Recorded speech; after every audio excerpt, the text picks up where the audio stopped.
Hello, hello.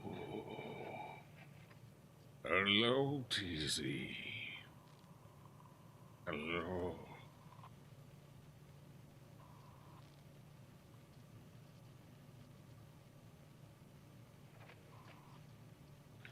Have you paid homage to our Lord and Savior Cthulhu today?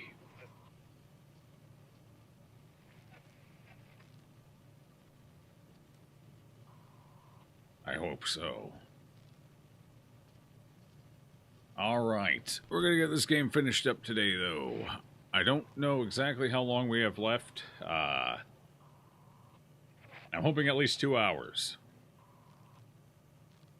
I got some stuff to do tonight, so I'm cool with this being a shorter stream, but I don't want it to be like a 40-minute stream. That would be a problem. Well, let's find out.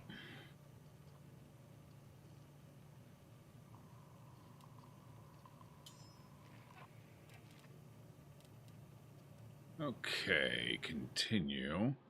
We're halfway, so we've got 2 levels left, basically. And each level's been taking me roughly an hour, hour and a half to beat, so I'm hoping that means we got like 2.5, 3 hours here, but we'll see.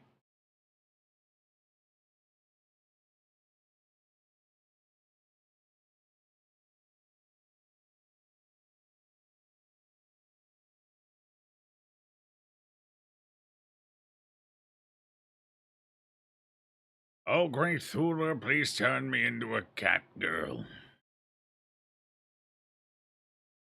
I mean, honestly, Cthulhu probably has that power.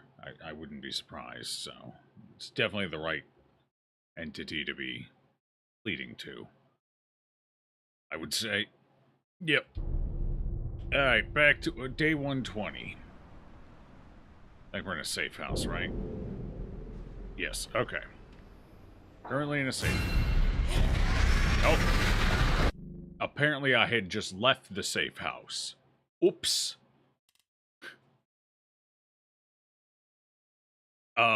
Oops. Let's just try this again real quick. Here? Is this where I'm at? Yeah, I guess so.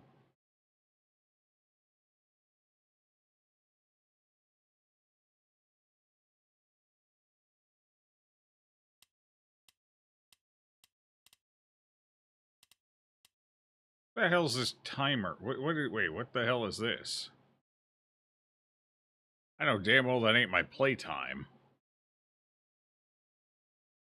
Wait, unless that's 1 day, 16 hours and 48 minutes. That might... No, even that's too long. No. It's too long. Yeah, and it goes up to 30. Is this time of day in game? I guess that could be it. It could be time of day. Really doesn't look like 1 in the afternoon here, though. Looks more like 4 or 5, you know?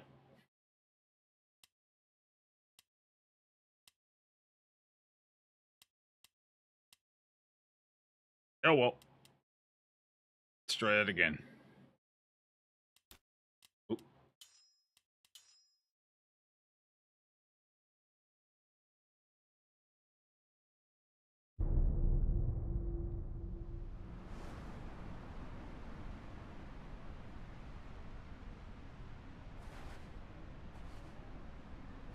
I'm gonna be real quiet in here. Oh, I see.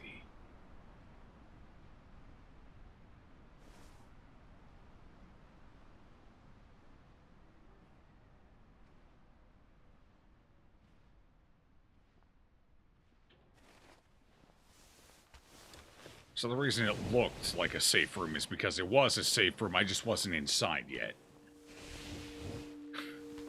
God. Alright. Nope. The economy is picking that lore up back there. I don't remember. I think I can squeeze back through anyway. Oh. It's a piano. Keyboard, whatever.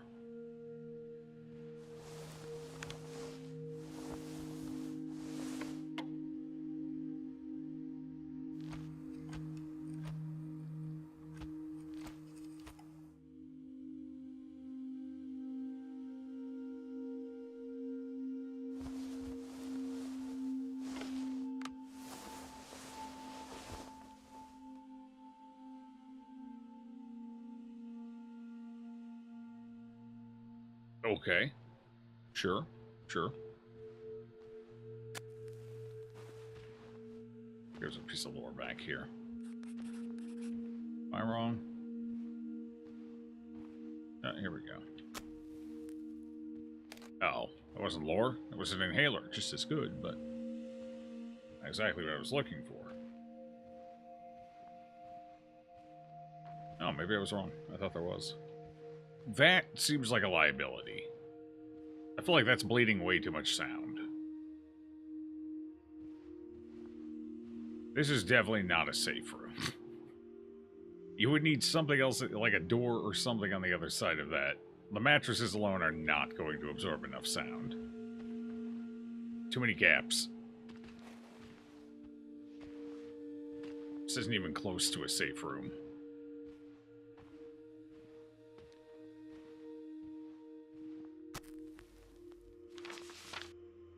Friendly friends from outer space. Ooh.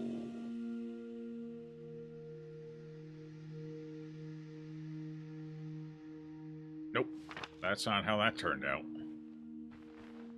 They may not be eating people out there, but they killing them all the same.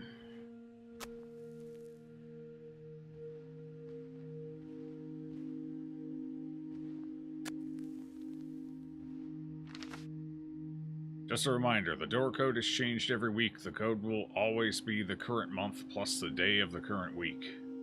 Plus the Monday of the current week. Yes, it's a bit confusing. No, we haven't come up with a better solution. Management.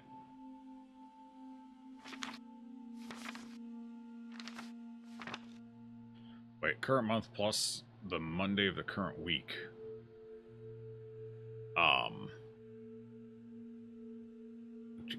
Do I have a calendar? Do we have is there a newspaper? Because I don't know when this was last done. You know?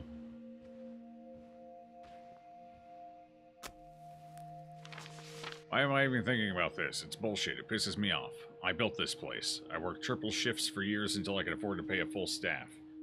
I learned how to make coffee so scalding hot even the widow Miss Markle would drink it. I'm the beating heart of this diner. Me. But still, I'm thinking about leaving this place behind and making for the harbor. I always swore that if I had my way, I'd die here, over a plate of scrambleds. So why not go down with the ship, like a real captain? Who am I kidding? I know why. Zoe, here with her mom, June, when it happened. Stooped over a new comic, like always. June didn't make it. My whole staff and every regular wiped out except for Zoe. She won't make it to the harbor alone. She don't stand a chance. But I can't just leave this place, can I? I thought Zoe was just reading one of her comics for the 100th time, but then I realized she was making one, herself. Only 12 and a freaking artist. I wish June could see it. Zoe said she was drawing the hero, a barbarian chef or something. And God strike me down if it didn't look just like me. Me, the hero. I gotta do it. I gotta get Zoe to the harbor. If someone finds this, know that there were good times in this diner. Lots of them. It was for the best. It was. A young couple stumbles into my diner and is so grateful for the food and supplies that they're willing to take Zoe down to the harbor. Everybody wins. Everybody. I hope Zoe can see that. One day, I hope she'll get why I lied. She wouldn't have left if I didn't. And if telling her I'm going to meet her there gets her to the harbor, then it's worth it. It is. I'm not the guy from her comic. I'm not a hero. I'm just a poor Irishman with the best diner in Clinton.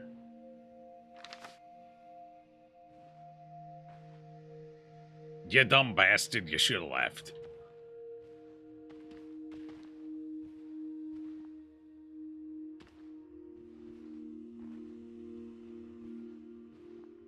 Okay, I gotta figure out the door code.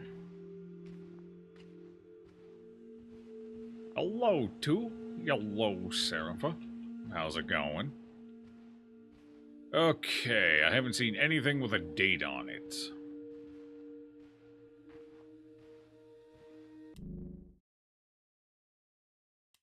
I wonder if this uses real time.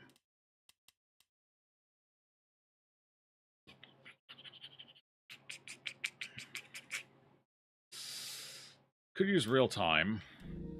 So it could be 10 and then the Monday of the current week. So 10/28. Let's give it a shot. Oh, it can only be 3 digits. Oh, the number of Mondays. Not the... Okay. Well, it might still work. Hold on. 10, and then we've had, what, the 3rd Monday of the month? 4th Monday of the month?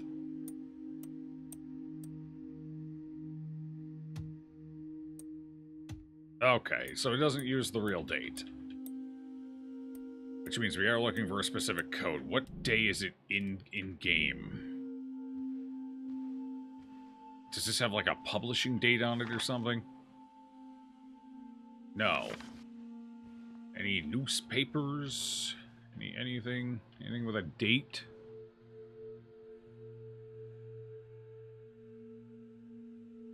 Fragile? Any date stamps? It's sound.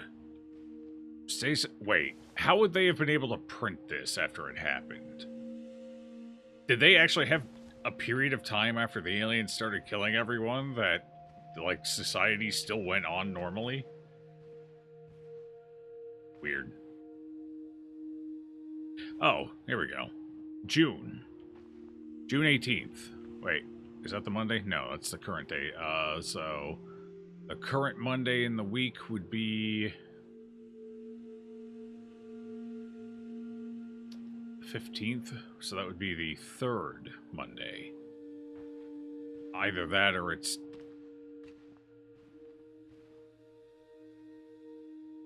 15. It could be 6:15. Be 6:15.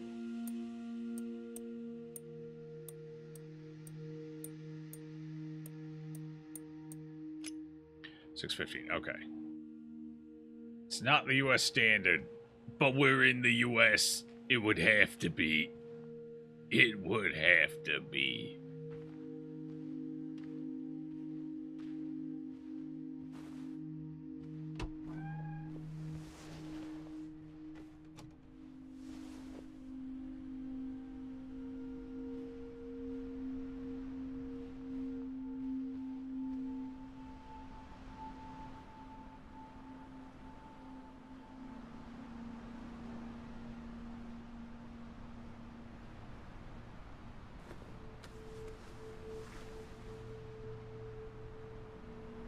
Digit month? Good question.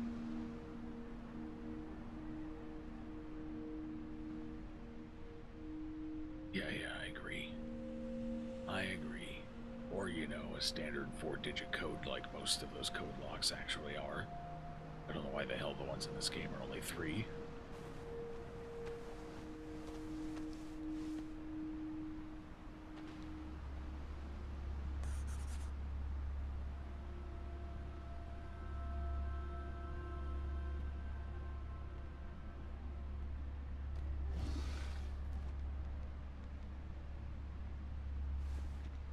He seemed friendly.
This is probably the dev team.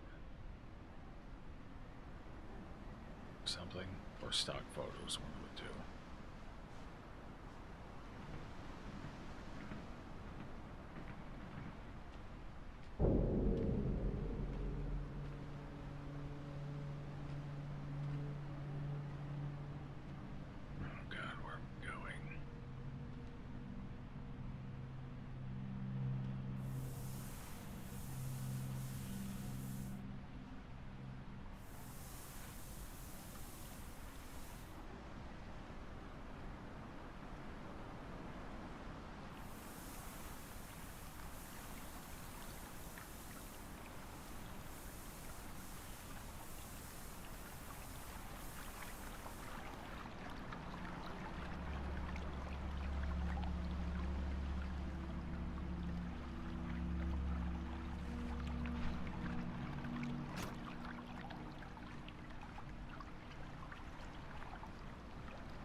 Find a key, probably.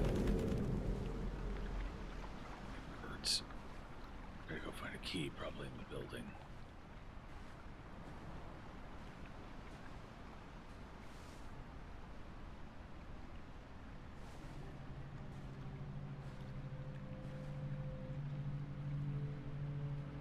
At least the sea tide are giving us decent sound cover.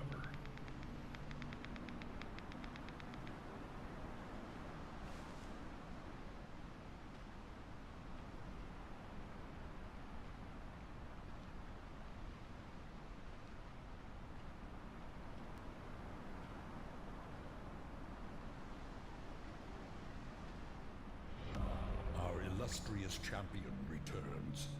Welcome home. Joe, make sure you're being very quiet. Wouldn't want to make any noise. If they hear you, they will come and get you. Thank God tips and donos don't make noise in game. That would be unfortunate. Huh. Go that way either. Where the hell am I missing the key at?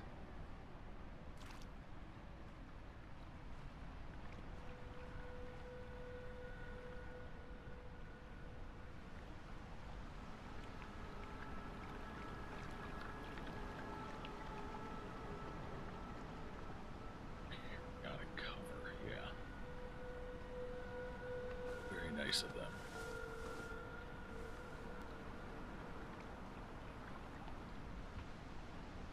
Those booms are to let you know I fucked up and made too much noise.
zoomed out of here.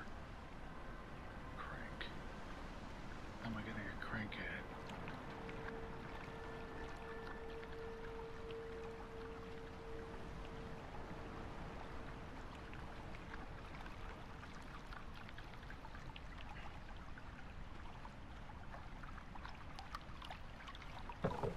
This is my plank.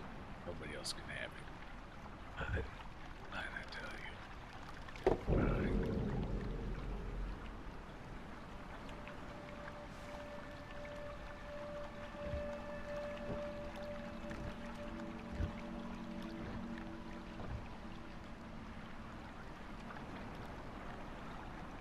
It would be so inconsiderate to lock a door like that with everything going on. I wouldn't. Me. It was me. I did it. It was actually probably this guy.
There we go.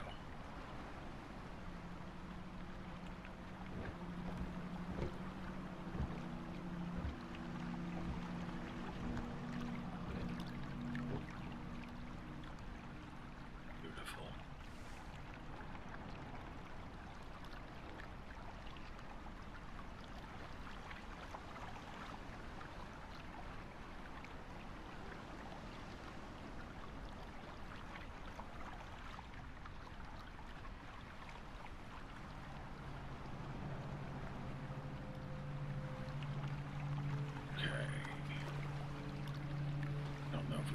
This way or the other way? I'm assuming the other way, though.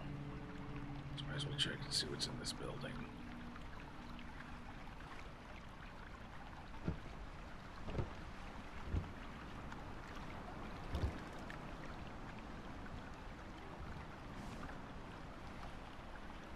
Really cool with an alien isolation AI. It kind of has that, but only during sections. Well, I guess it's not really an AI, so yeah, that's fair. It's just a standard tethered monster.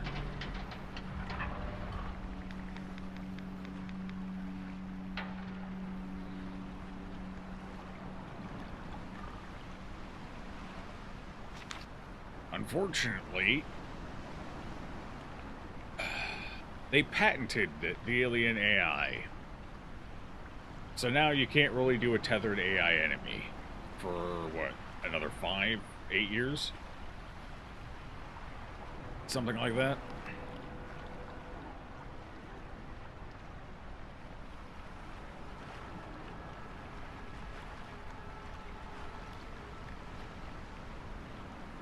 So, pretty much all evolution on the front of AI-based enemy has been ground to a fucking halt because the patent system is stupid.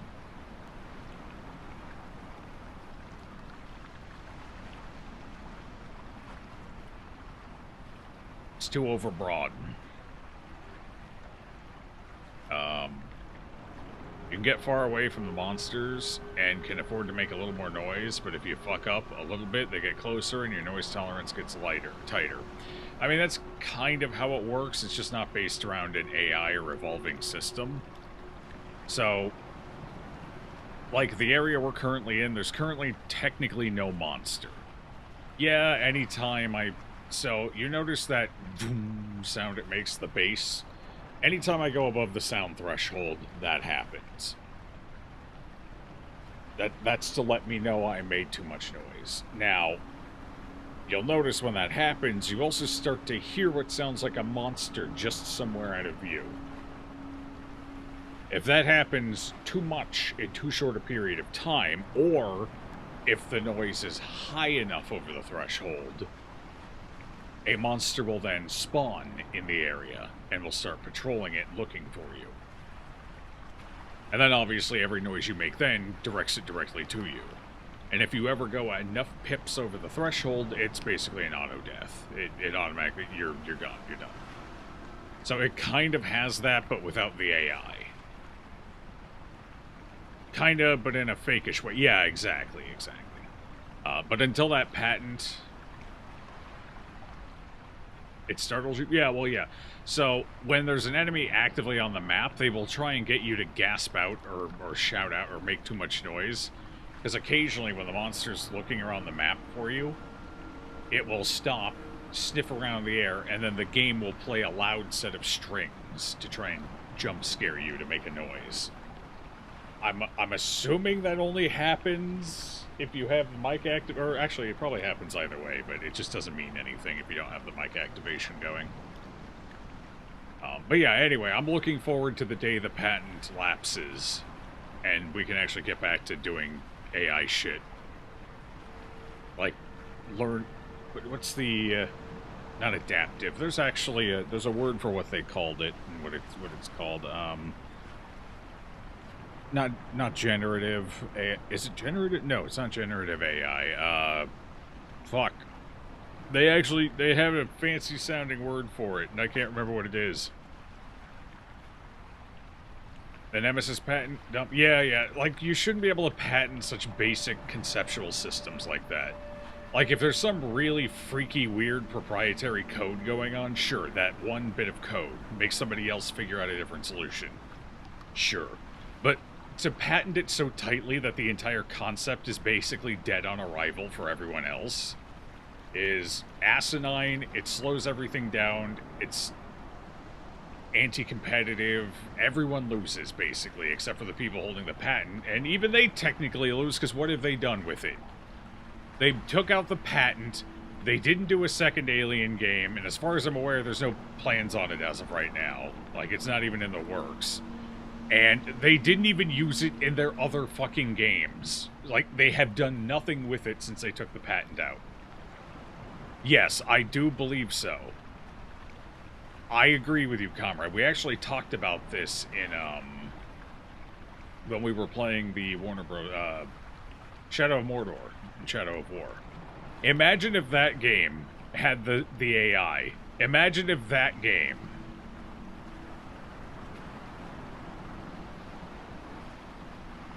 Or imagine if this or any other game had the Nemesis system.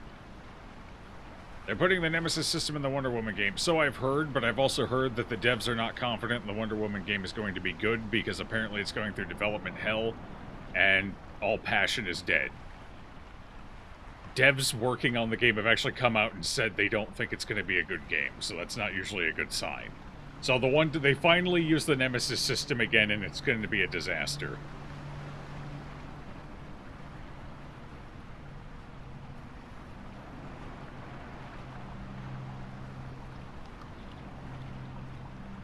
Oh, God. But yeah, Nemesis system would be a cool one to get into just any number of other games. And the Nemesis system, again, aside from some very, very specific coding, is a pretty generic fucking concept. How do you patent the idea of developing a Nemesis? How? How Why? That is way too broad of a concept. Fuck off. You know? Patents should be for very precise, very specific things. If there's any vagueness or generality in your patent should just, well, patently be declined.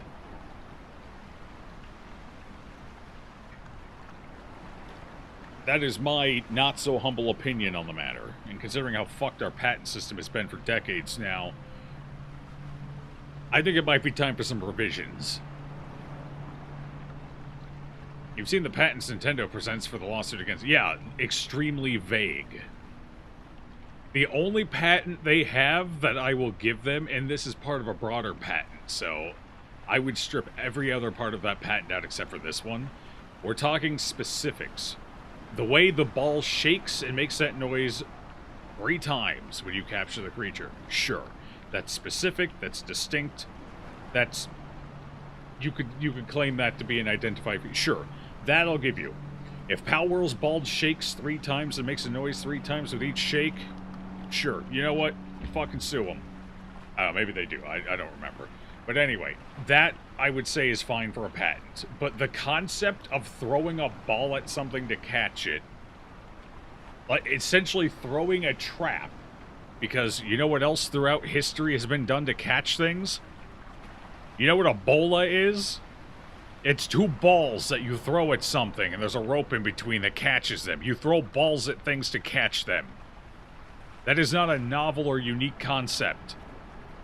Snaring has existed forever. An object? Oh, the act of throwing an object is the patent. Okay, well, that's even more bullshit. Yes, these patents never should have been approved. I don't know how the fuck they got approved. I don't... The patent office is just off its rocker. Men have been throwing their balls around since the dawn of... Exactly. It's a time-honored tradition. You can't patent that shit. I'm throwing my balls around right now.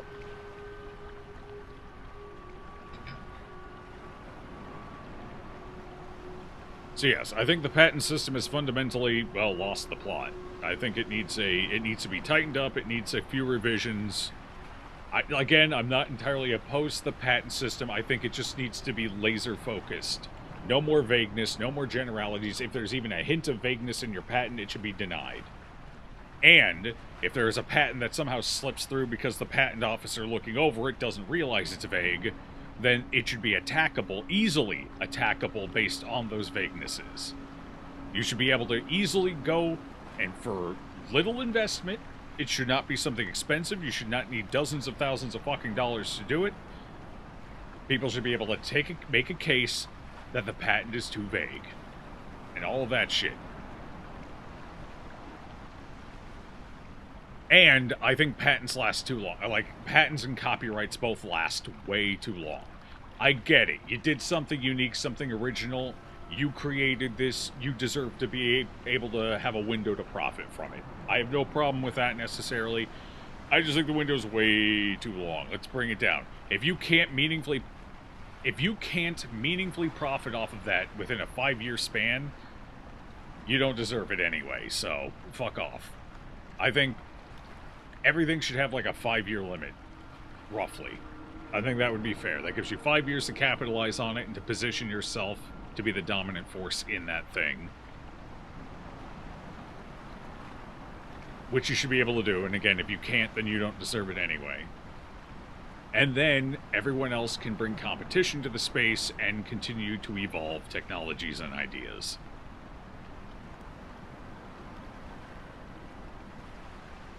So,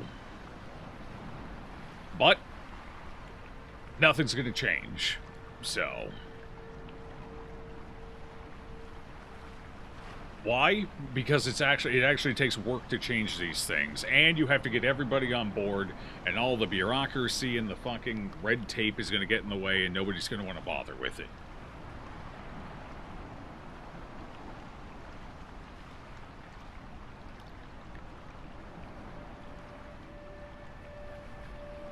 Okay, subject, urgent, immediate evacuation order, civilians to boats. This is an urgent message we received directly from the National Guard. We must evacuate civilians immediately. Gather and transport them to all available boats. We were told it's essential to get them off the mainland, and that silence is paramount. We don't know why, but the chief is guessing nuclear. The National Guard is en route to provide assistance. Establish an assembly point at your local dock. Deploy teams to assist with organized evacuation. Prioritize clear communication and composure. Coordinate with our command center and the National Guard for updates and support. Time is critical. Act now to ensure success. Stay safe, stay vigilant. The chief is guessing nuclear. They're gonna just launch a nuclear bomb. What's one gonna do? What, you gonna take out 3 aliens, call it a day? What about the other fucking billion aliens that are apparently on the planet killing everyone? What are we gonna do about those aliens? We're just gonna nuke the whole planet? Good fucking luck with that, chief. This chief is an idiot.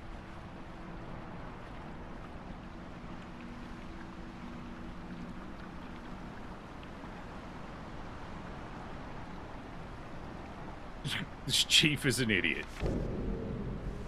Oops.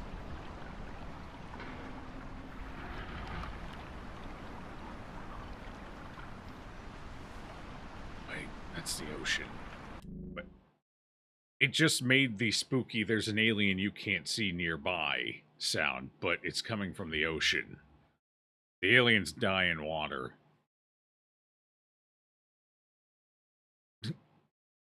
I think I found a slight oversight in the auditory cue system.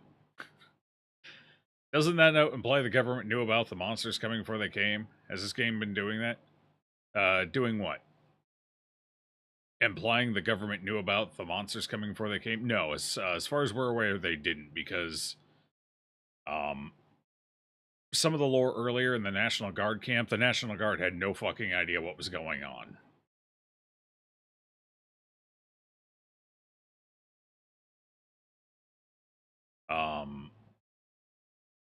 It seemed like it may have been the National Guard that figured out silence is required, but that's because they were on the front line dealing with them. As far as I can tell, the government had no idea this was going to happen. It just kind of happened. There was no response in place for it. I think this game takes place before the movies. I could be wrong on that, but this game takes place within the first couple of months after the aliens arrive. Like, we have a flashback where we see the aliens arrive on their meteors. So it stands to reason the government might have known we were going to get hit by a meteor shower. A bunch of small meteors. Apparently they weren't big enough to cause any devastating damage, because I haven't seen or heard a lick of that, and we know some of them landed right nearby. So it looks like the meteors were small enough that the impact craters and damage was all pretty localized.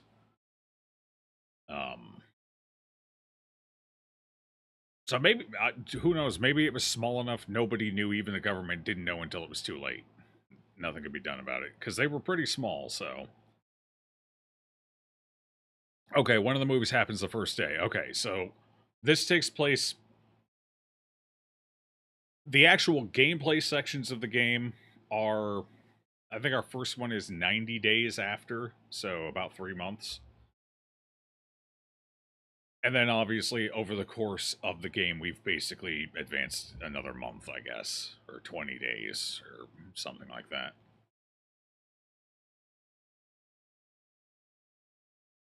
The time frame of this game is about 20 to 30 days, I think. But no, it doesn't seem like... Because the government didn't have an answer, they didn't have a solution, everything fell apart. My guess is there's a functional government in a bunker somewhere. Because it's not like the things instantly... Like, the things just kind of popped out of their space comets or space taxis, and we're like, oh, where the fuck we at now? Oh shit, I hear something. Let's go kill it all. I guess we're just lucky whatever the hell they're afraid of didn't come with them. Because remember, they don't eat meat. They're herbivores. So let's take a look at the real world for a second. Hyper-aggressive herbivores. We got 3 primary examples that I can think. Well, 4 technically. You got zebras, you got hippos, you got rhinos, and you've got Cape buffalo, as well as Cape buffalo is Black Death, right? I think so. Yes. Either way, whatever. Some kind of buffalo. Why are they hyper aggressive? Because they have to deal with very aggressive predators to the point where they've essentially developed aggressive paranoia.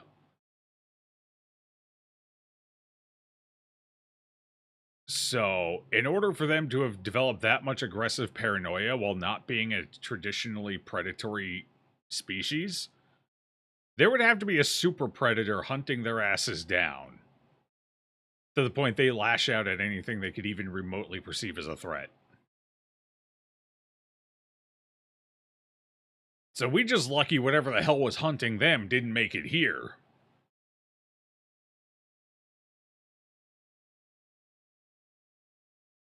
I think the lore was that their planet was hit by something and sent chunks out into space. Yeah, or their planet exploded or something. Something happened with their planet, yeah.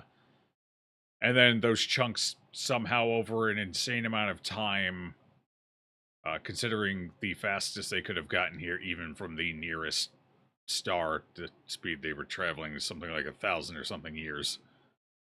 So they somehow managed to survive out in the vacuum of space for that long, and then land here, and then just start wreaking havoc. But keep in mind, they can survive in the vacuum of space, but they drown if they go in water. Don't ask me how that works. I couldn't figure it out. These aliens they were kind of half-assed, if I'm being completely honest. Not by the game devs. The game devs didn't have anything to do with that. That's purely the writers for the movies. The concepts of these aliens were definitely half-assed. Some of it's cool, like the idea that they're herbivores that are hyper-aggressive. Because again, that leads you back to, okay, well, let's look at rhinos, for example. Rhinos get jumped by lions, and lions are a threat and shit like that. So what do? Well, they're nearly blind. They don't know if that's a lion next to them or whatever else, so they're just gonna fucking attack it. That poor warthog just went flying 40 feet that way. It didn't do nothing. Doesn't matter. There's big old predators out here that are scary. So I'm gonna attack anything that could be a potential threat. These things are basically doing that. So I want to know what the hell was hunting them. What was their predator? That's what I want to see. Their planet's gravity was much stronger, which is how they move so fast, but also their bodies are much more dense, so they sink. Well, yeah, they sink, but then they just walk across the bottom of the ocean. How's that going to stop them? They clearly don't breathe. They managed to survive out in the vacuum of space for 1,000 years. They don't need to breathe. So how is them sinking to the bottom of the ocean killing them? They just walk around on the bottom of the ocean. They're basically crustaceans now. They could walk to the island. So how is the water killing them is the question. It's not pressure because they came from... Like, the whole reason they're impenetrably dense to the point where kinetic weapons can't hurt them is because of their super density, because the planet they came from had, like, intense gravity multiple times out of the planet Earth. Or many times. What if it's a dune situation and water is poisonous to them? Well, that's what I was thinking. I was thinking, well, maybe it's a War of the Worlds situation where they're, like, fucking allergic to water. Like, or they don't have an immune system that can handle the bacteria of the water. I think that's what the War of the Worlds thing was.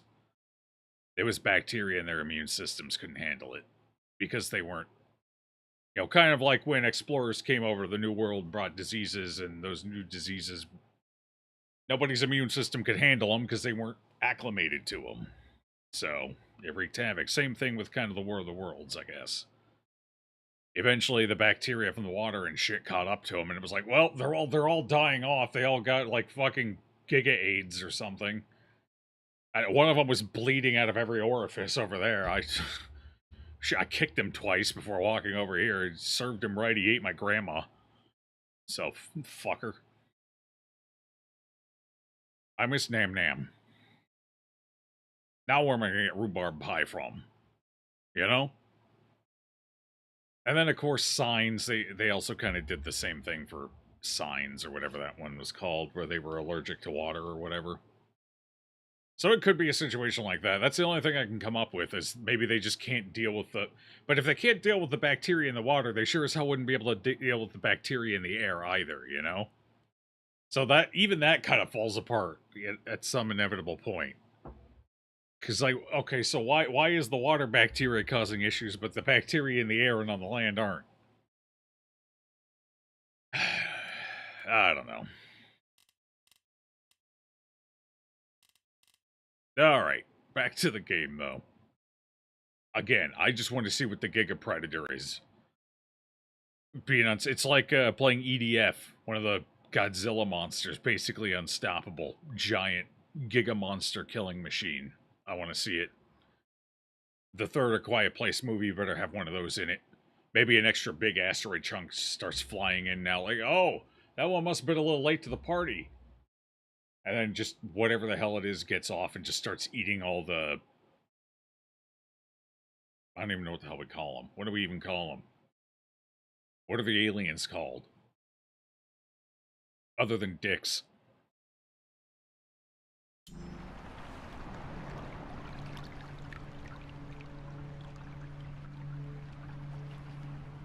Yeah, we call those ones assholes.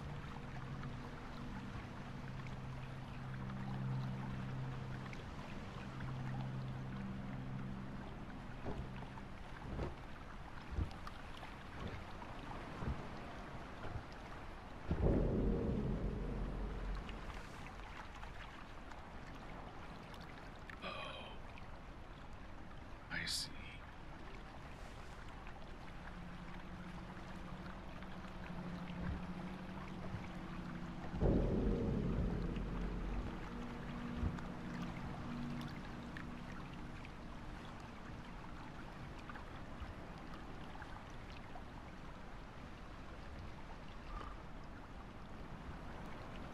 Saline water dissolves them. Interesting idea. Could be.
think I can squeeze through with it.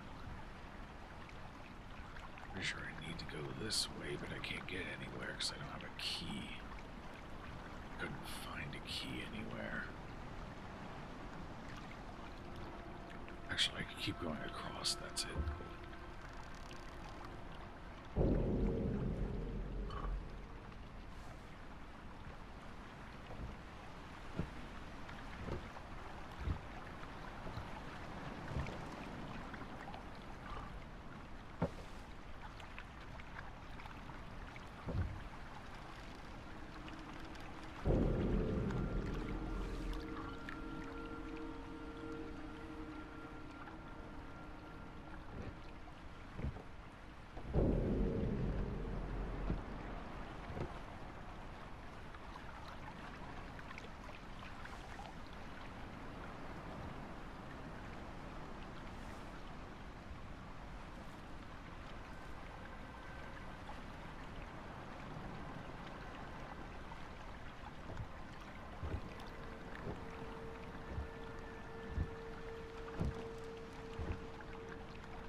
Is it Ollie? How you doing?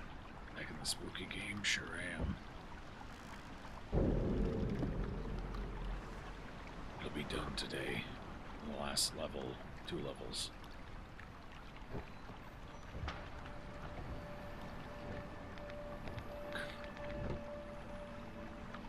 Unfortunately, oh, hold on.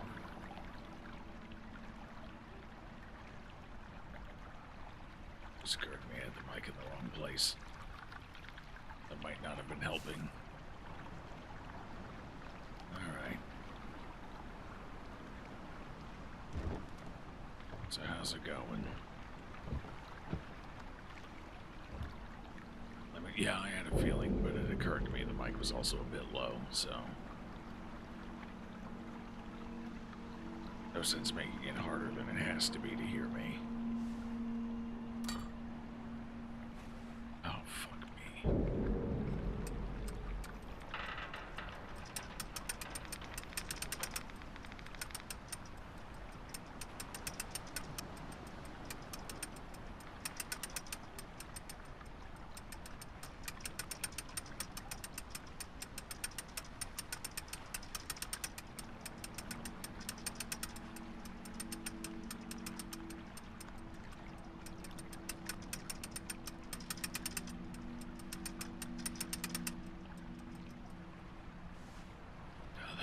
Long.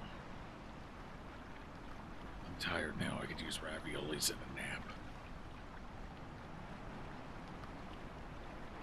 They don't align. No, of course not. Who's got the budget for that?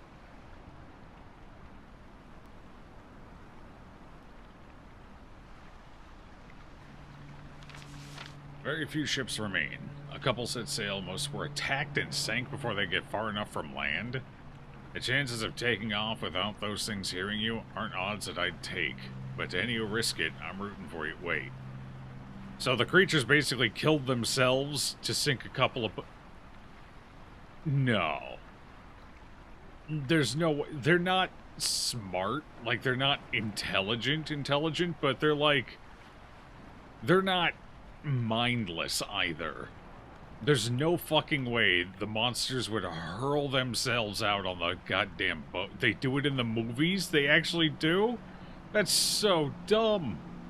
Like I said, they're not geniuses by any means, but they're at least almost as smart as a wolf, at least. Based on their behaviors, their tracking, and their ability to distinguish certain noises from other noises. Like, oh, this is an environmental noise. I don't need to worry about that. Oh, but this noise is abnormal. I should go check that out. Like, they're clearly not imbeciles. They're not mindless. They can think and process information. They know that's water. If I jump out there and sink this bitch, we dead.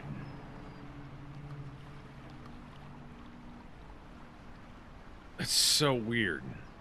Yeah, see, that's another bit of cinema for the sake of cinema.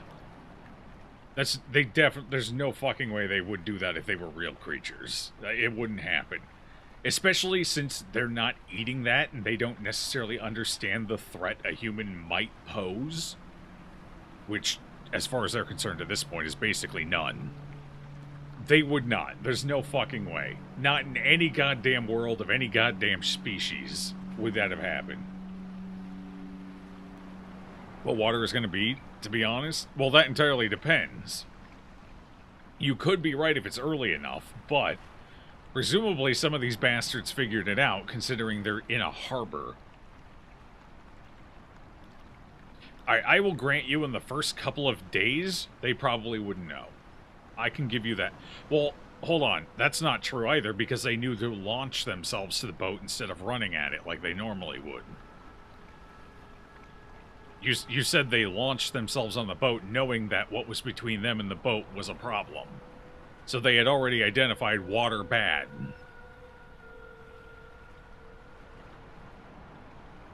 So, because normally they run your ass down unless they have to jump over something, in which case they will jump over. So, they would have to have known water bad in order to realize that they have to precision leap this boat to kill you.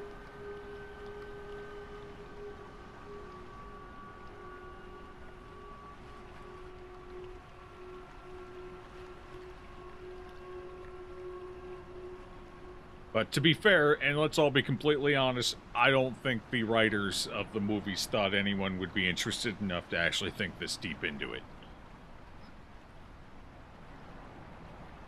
Like, we're gonna make a cool movie that's got aliens that hunt you based on sound. That's pretty neat. Should we flesh these things out? Nah, fuck it. Who cares? It's not like in 6 years from now some asshole's gonna play a video game about it and sit here and overanalyze every fucking aspect of these things. When's that gonna... That's not gonna happen. We're just gonna make a quick movie, bang one out, make some money, put some cool aliens out there, that'll be it.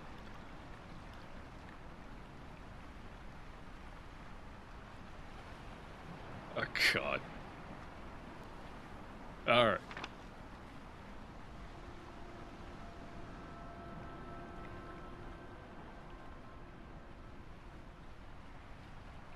Where am I going now? Aha. Probably over there.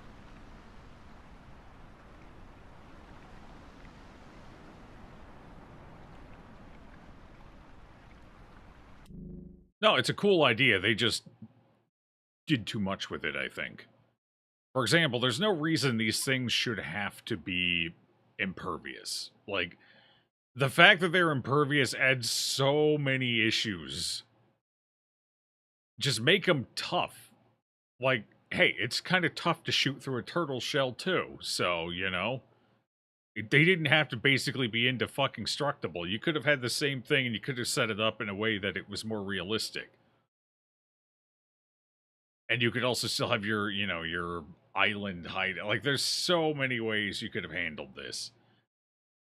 Them arriving on the asteroids, too, was kind of, and then it... So you could have avoided that problem by having it be like a gestation thing. It was a bunch of eggs, it crash-landed. Maybe the government was fucking around with them, and then they end up hatching, and from there it goes crazy, and they explode out, literally. Like, once they actually have biologic tissue they can use, and that's why they're hunting humans. It's kind of like the mosquito thing. Mosquitoes don't drink humans' blood. They don't need that. That's not their sustenance. They do it because they use our blood to make their babies. So, typically, mosquitoes, they're like bees. They use pollen and nectar and shit. Mostly nectar, not pollen. Like, they eat fruit. Most of them, with the exception of the ones down in the London subways, apparently, to my knowledge, most, if not all, other mosquitoes, which is why only the females bite as well, because the males don't need the blood at all. They don't need it at all. Period. So,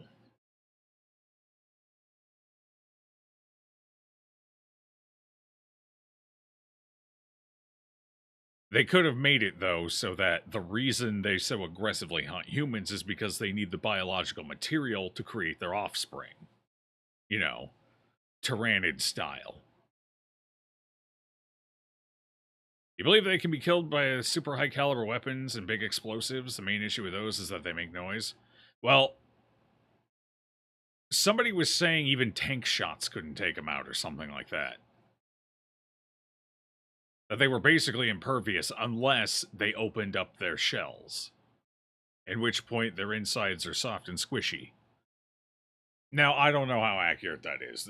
We were just talking about it. I think somebody said that, chimed that in, that they were effectively, like, immune to every kinetic weapon unless they were opened up. But I don't know. I haven't seen the movies. The only lore I have to go off of is the game and what I've seen in chat.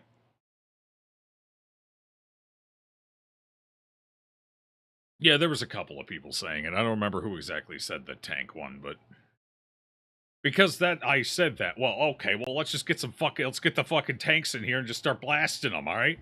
Like we have already established they can't like rip through everything. They have limits to what they can blast through a brick wall, sure, because it's just stone held together by mortar. Yeah, that's not hard to blast a hole through. Nor is like a sheetrock wall.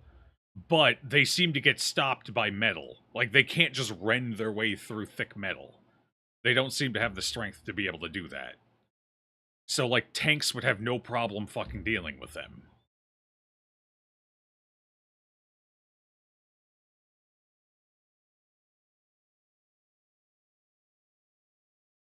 Like, yeah. Just send out fucking tank brigades. Like if that's true, there is a way to fight back. And there's no reason every government on the planet should have crumbled into nothingness. Shit, we got fighter planes, baby. Just don't go low enough they can leap up at you. Get those A-10s flying. Yeah. So they either have to be pretty well impervious to all kinetic weapons, or they wouldn't have completely wiped out humanity. Considering how many fun toys our militaries have.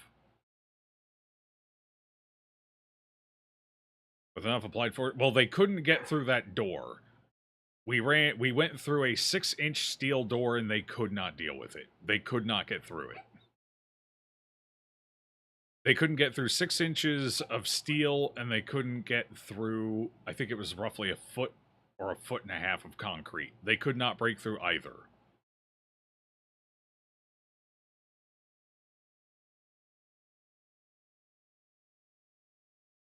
And every time you see metal with our claw marks in it, it's usually thin metal, like a gas container or something. Like a transport container. Something that's maybe just an inch or two of steel. So, thin steel, or, weaker steel, they seem to be able to rend through, but like a tank? I don't know if they'd be able to deal with a tank. I don't know.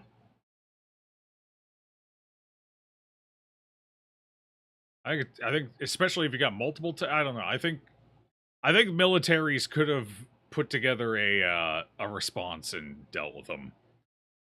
Which also brings into question, what is their gestation period? How long does it take for them to reproduce? So we know meteors landed all over the planet, but let's assume they're probably not packing more than 100 or 200 on per meteor.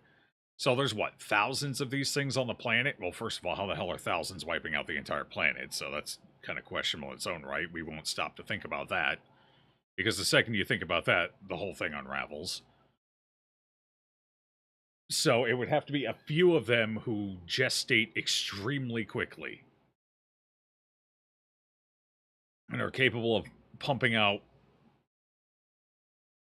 fresh spawn in a matter of days. Days to weeks. And then from there, they mature exceptionally quickly as well, within that same time window. That's the only way they could have functionally scattered across the entire planet and put everyone in threat. You want to try to make sense of these aliens? Because neither did the writer. Yeah, exactly. The writers were like, well, what are some cool powers? What are some cool things that can make these real monstrous and hard to deal with? All right, yeah. Should we reason? Who cares? Yeah. Nobody's gonna be sitting here in a video game 6 years from now over it. No, nobody's gonna do that. Don't worry about it. Nobody's gonna ask questions.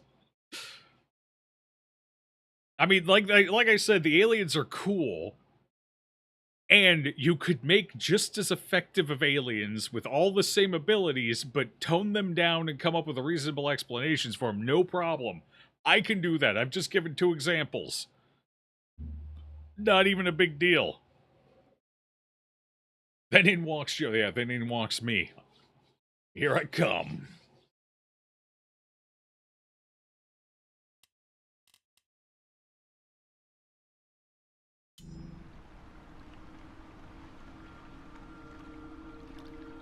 Nothing but I'm an inquisitive lad. I can't help it.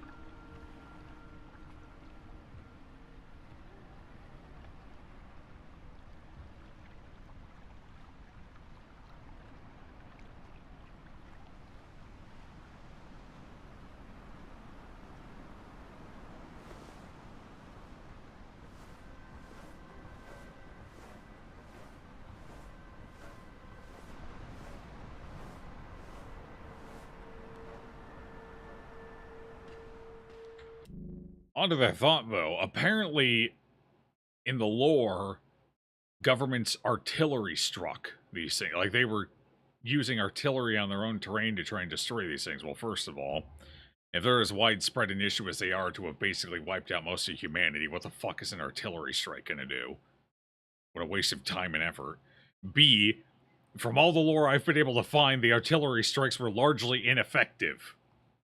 Like, these things could apparently eat an artillery shell for breakfast and then go on for lunch.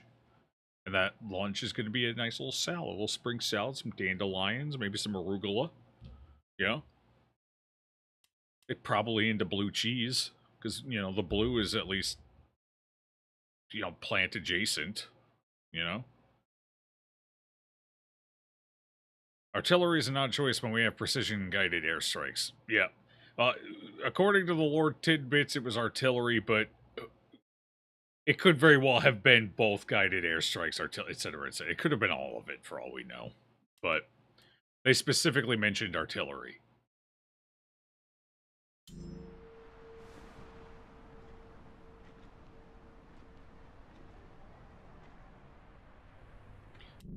Apparently, if I can remember the wording correctly, it was effectively very wide-scale artillery usage.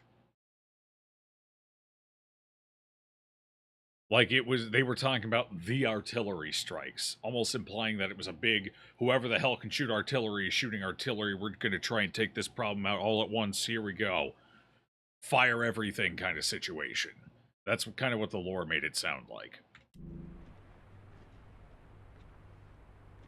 And clearly it didn't work. It should have been me. I'm the one who stepped on that glass, who drew that thing's attention. But the officer shot at it, distracted it. He gave his life for mine. Why? Why should I live and he die?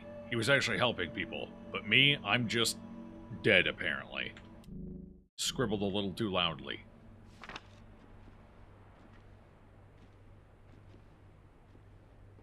There's a red light. Red lights mean we're directly dealing with an alien. So there's gonna be one in here hunting.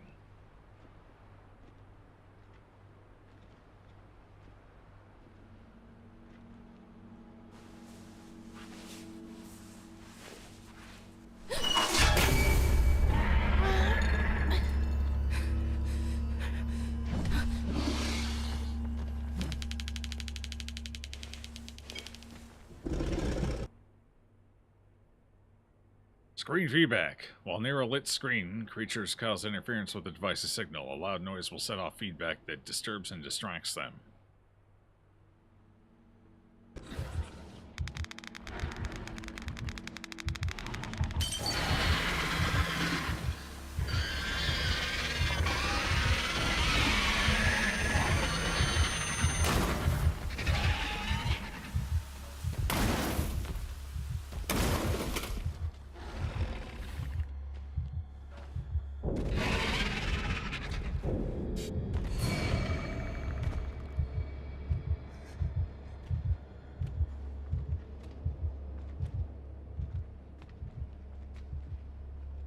Hello, smoke.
past him, but he won't move.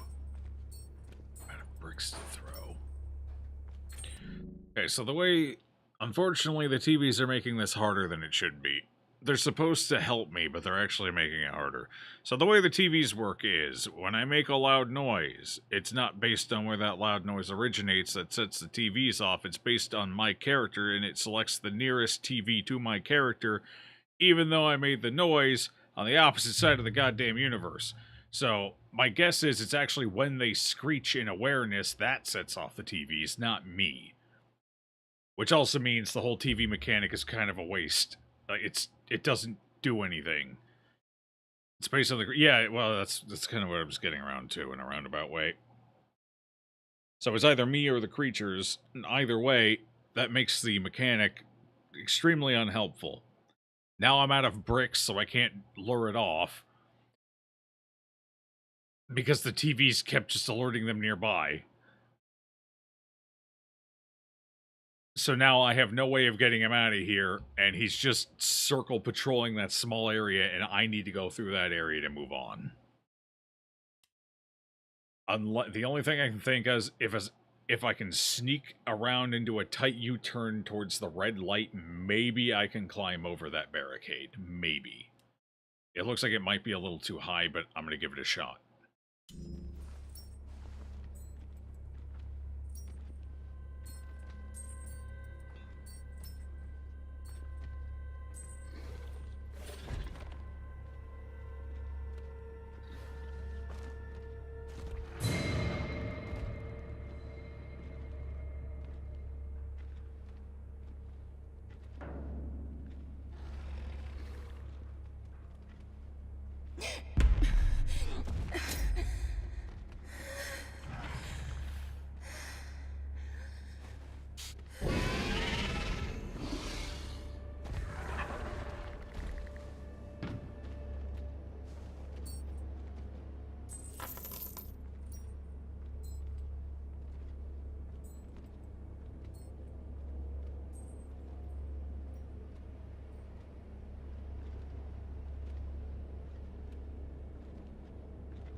How in the hell's name do they get alerted from an inhaler when the clinking chains don't set them off?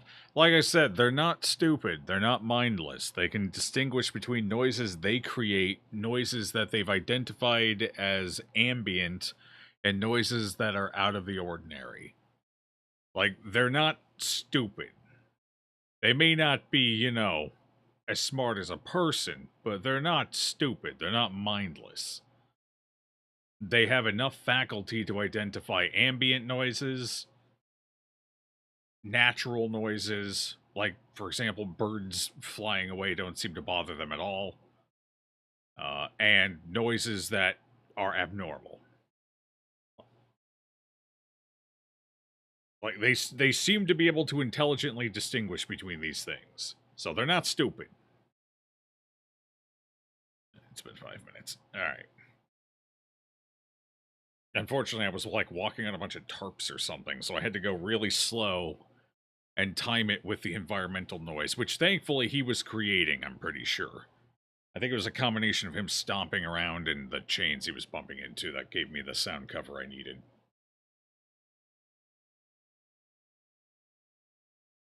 What was that, Jogan? You unpause it. Is this easier to read? Yeah, it was easier to read. Alright. Joe is as blind as the aliens. Wait, that was mean. No, it was accurate. Alright, let's see. What else did I miss here all? Building measures pick up most of your DD knowledge from Give me another shot. Showed how broken the bank was. It's based on I gave the game another shot. Showed how broken the bank was. Yeah, the bank is how you win games.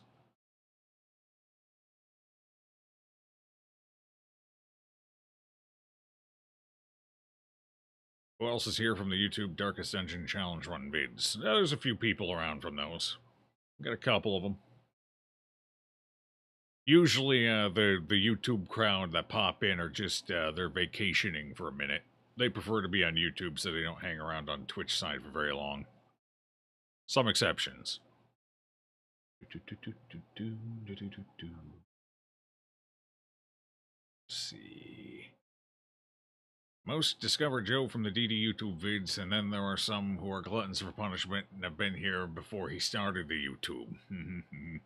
Mike is enslaved here. We chained Mike up ages ago.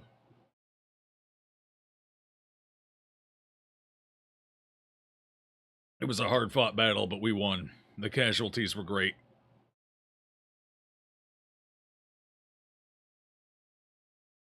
Easier to interact with streamers on Twitch, even if they stream on both Twitch and YouTube.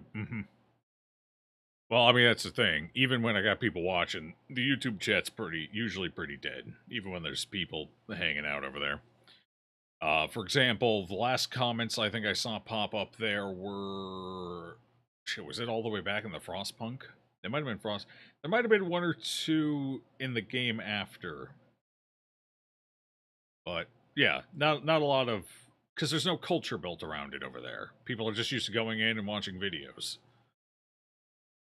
Maybe leaving a stray comment here and there, that's about it. There's no culture built around it, which makes sense because there was no reason to build a culture around it for the longest time. Whereas Twitch is the opposite. They've built an entire culture around being a chatter. So. But at the same time, people have their comfort zones. Some people just prefer watching things on YouTube. They'll occasionally come over to say hi, say, hey, what's going on?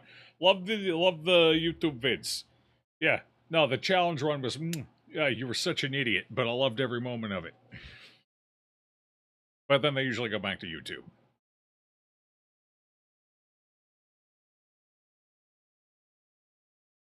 You've heard from a few streamers that have said if there was a better culture for streaming on YouTube, they would prefer to do it exclusively there. I can't speak for anyone else, but streaming on YouTube is a fucking disaster right now from a back-end standpoint. From a viewer perspective, it's not that bad. It might seem almost a little pointless because, again, there's no chat culture, and if the content isn't based around interaction and that stuff, it's kind of like, well, I'll just catch the VOD later. Who cares? You know, so I get that. But from a streamer perspective, they also get higher video quality. But if you're multi-streaming, then they still don't because you're still locked into whatever. Like, I could stream to YouTube at 10K bitrate, which would be fantastic. But I can't because I'm multi-streaming, so it's locked down to 6 where I'm at Twitch anyway. So even over there, they're not really actually getting any better quality video. But anyway. The rewind feature is nice, yes. And automatic VOD, yes. That's why I do. If it wasn't for the fact that my YouTube streams immediately become VODs, I probably wouldn't stream to YouTube. Because there'd be no reason to. But if Twitch can get rewind in, that would go a long ways to invalidating. What Twitch needs to do to just completely shit on YouTube at this point, and just completely invalidate it entirely, is get a rewind feature put in, which is easier said than done. That's going to take work. And who knows, they might even be working on it. But a rewind feature, they need to figure out how to give people more bitrate. I know their most recent attempt at that was optimizing codecs and shit to where 6K looks better than 6K would normally look, but that's still not enough. Like, it's a pretty marginal improvement, and you have to opt into their new automatic system, and I don't want to. No, I don't want them automatically determining my bitrate and shit. No, thank you. Why? Because they're going to be incentivized to be self-serving with that one. They're not going to look out for the best interest of my stream. They're going to look out for the best interest of their bottom line. I don't want them automating any of my information. No, thank you. But in order to get the improved efficiency, you have to opt into that. So, I don't have it.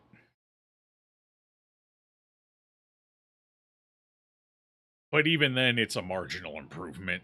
Like, they just need to figure out how to make it financially viable and technically viable to let people stream at higher bit rates. That's Twitch's big hurdle. So, figure that out, get rewind in, make VODs better. I don't know how they're going to do that, honestly, because that would be so much extra data they have to store. So that's probably never going to happen. So YouTube's always going to be the go-to VOD place, but I think that's fine as well. That's not an issue. But if they fix those two things, what's YouTube have at that point? Basically nothing.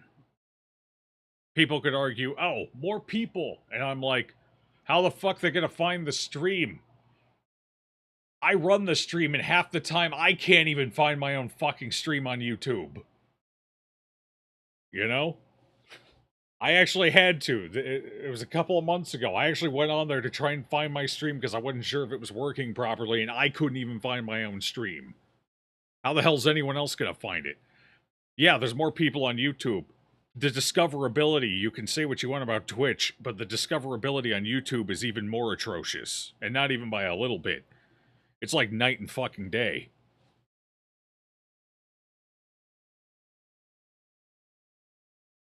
Can you see all the videos of a streamer made on Twitch? Twitch stores VODs for between, I think it's 15 days, 45 days, and 60 days, depending on if you are unaffiliated, affiliated, or partner. So the longest it'll say VODs, I believe, is 60 days, and then it deletes them.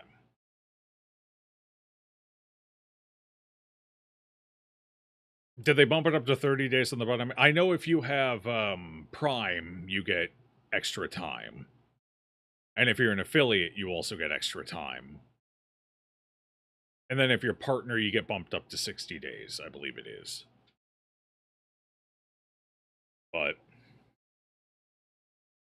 you don't like about YouTube streaming? You have to like it like vids for it to get recommended. Even then, streams get recommended significantly less frequently than like videos. Yeah, it's terrible. And just running a stream, like completely back end, is awful. Like starting a stream is awful. God help you if you have a connection blip, because then it's such a massive pain in the ass to get the stream back online. because you essentially have to treat it as a brand new stream. There's no just reconnecting. So I gotta go through, I gotta fill out the fucking metadata again. I gotta create a completely new stream session. I have to take the damn new, I have to put the new chat into OBS because each stream has its own completely separated chat. There's no overarching chat. So every time I disconnect and have to reconnect to YouTube, I have to go fetch the new chat to bring it over. I hate streaming on YouTube. It is actually just shit tier from the back end perspective. It is terrible to run and manage a stream on YouTube. But it's nice not having to worry about the VODs, so there's that. When I'm done, all I have to do is go in and cut out the shit I don't want in the VOD, and then, you know, upload a nice little thumbnail to it, which I have actually started doing before I even get to the VODs. If it wasn't for that, I would not be streaming on YouTube. I would just go back to what I was doing before and just send shit over, but...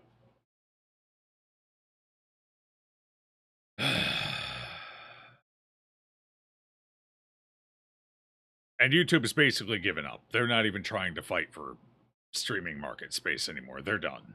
They took a shot at it. They didn't get immediate results. They don't care about it. It's classic Google. Put something out there, and if it doesn't immediately explode, stop supporting it. They do that with Stadium, their fucking Google face stuff. Basically any product that doesn't immediately become an overnight hit, they give up on. Immediately. Same thing with streaming. It didn't become an overnight sensation. They've basically stopped working on it. So it's not going to get any better from here on out. Also, if you ever get a DMCA VOD section muted, then Twitch turns off automatic VODs. If you didn't notice, then you don't have VODs again until then.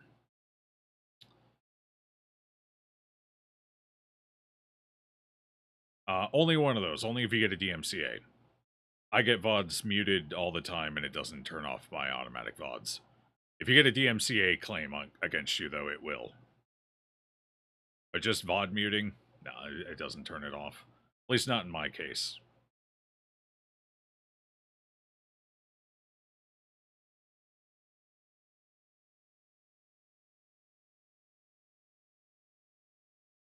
But to be fair, the muting is something Twitch does to preemptively avoid DMCA stuff, so... if they catch it and mute it, it's usually not an issue.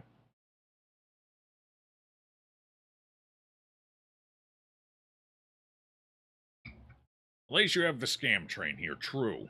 True. Where would we be without the scam train?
Fucking Nintendo, indeed.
Yeah, we're in a cutscene. I can talk normally.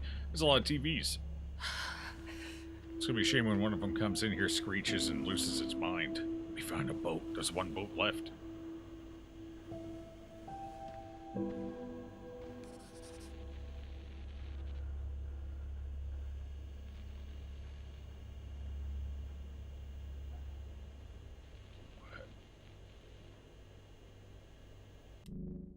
Wait, is that a boat? It's tough to tell.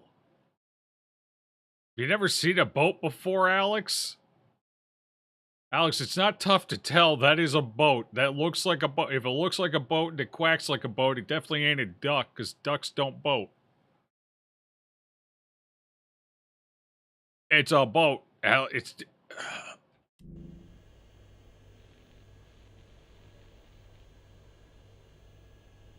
Yeah, real tough to tell that's a boat. Could be anything. Could be a bullet train, honestly.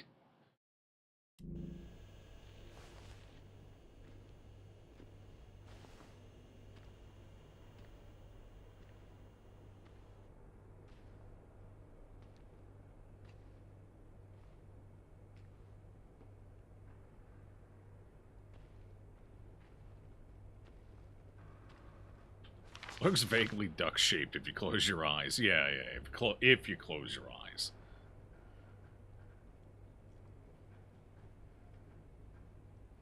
YouTube's DMCA practices seem completely bonkers is because they are.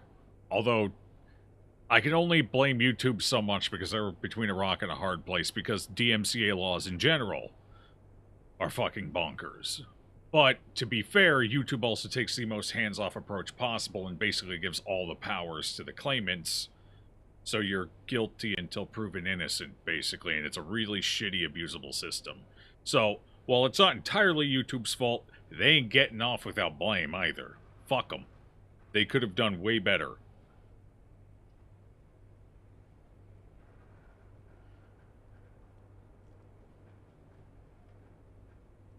Okay. Murphy, I found someone, a little girl, 11, 12 maybe, all alone. Won't talk to me, just keeps muttering about a chef or a barbarian or something.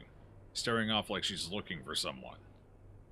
Anyway, when you get back, come find us on the dock. I'm trying to get her to eat, but she seems to like baked beans about as much as you do. We gotta help her, Murph. I don't know exactly, but we signed up to protect people, didn't we? And if we don't protect her, then who? Signed, Riley. Some of them do it to get people's addresses and such. Yeah, no, like I said, it's an extremely abusable system. Like, it is probably the most abusable regulation system I've ever seen. And that's saying a lot, because I've seen a few bad systems in my time. And I ain't seen none of them worse than YouTube's system. Because in order to fight the claims, you gotta put in a fair bit of personal information, because it's all a legal process. So there's no distinction between you and your online identity, because your online identity is irrelevant. This is you. You're dealing with this. So you can get people's names, you can get their emails. You can't get their addresses. It doesn't deal with addresses, thankfully. But like email addresses, yes. Name, yes. Sometimes phone number, but only if it escalates at a surface level. You don't even need a phone number. It's mostly just name and email. Those are the big ones you can get without too much effort. For anything else, you actually gotta take it to full-blown legal action. You have to actually, like, start up a court case, file a court case and shit like that to get any further. So.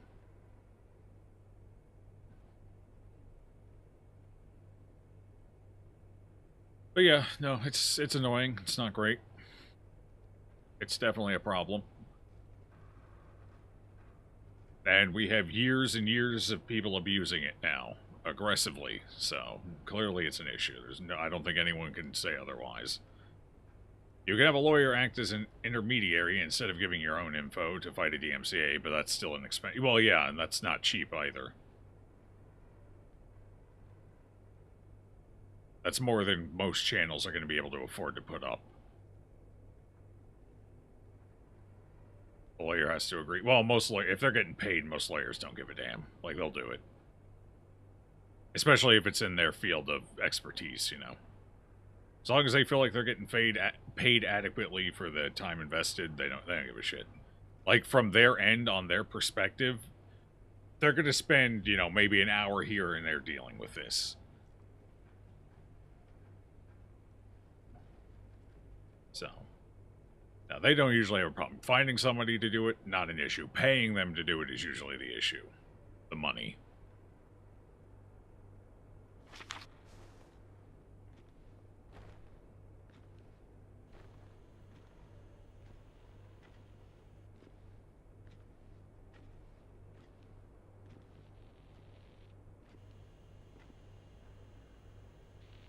It's not good. It's one's nearby.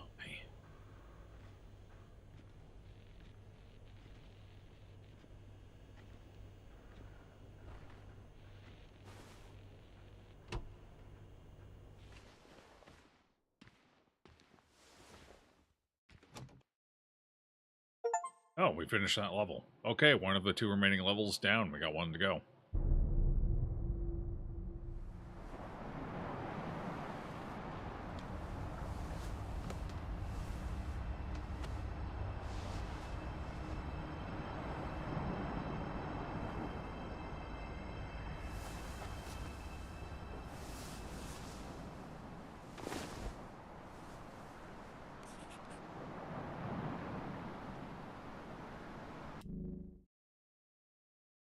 Okay, reach the dock. The last level is called Fire Station. But we're at the dock. I guess even a harbor needs a fire station, I suppose. Wouldn't want a boat catching flames and nobody be there to do anything. Only 12.4% of players actually reach this point that I'm currently at. Seems a little low, but I guess most people get bored and give up before then. Or frustrated or something. Alright, then you have companies like Nintendo who do it just so you have to spend money on it. Well, what Nintendo does is technically illegal. It is against the law. Problem is, nobody can afford to fight them. So the law may as well not exist. Because it would cost an inordinate amount of money to fight them on it. And even then, worst case scenario, they get fined. They don't care, they're just going to keep doing it. Mostly because fines don't keep up with earnings and shit, which is a problem. I don't think fines should be flat values. I think fines should be percentages. You fuck up, it should hurt. So a percentage of your yearly revenue should be taken. Like, example, Google, last couple of years ago, 2 or 3 maybe, they got hit with, the largest fine ever given out? But it was still just a fucking drop in the bucket compared to even their net earnings. And it's like, yeah, that's the biggest one ever, and it didn't matter. They didn't care. They're still doing the thing they got fined for. Why? Because they're willing to go through the process and get fined again because it was an inconsequential amount of money.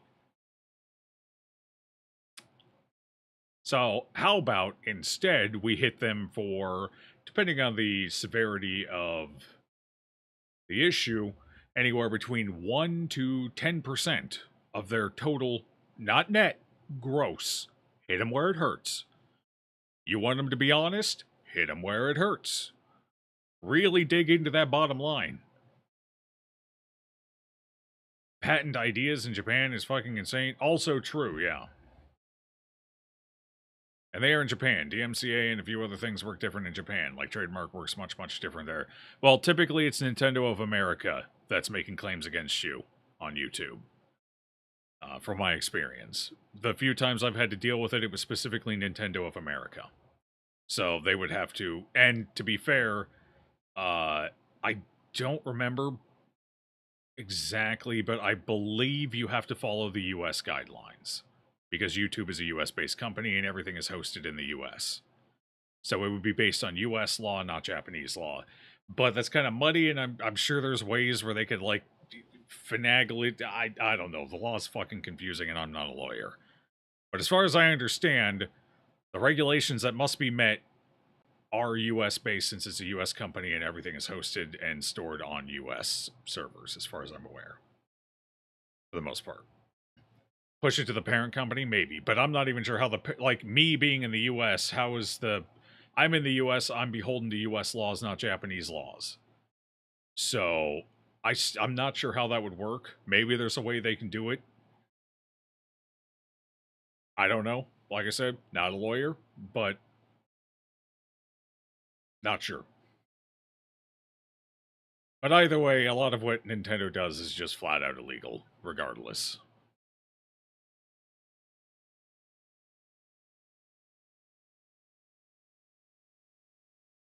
But who's going to call their bluff?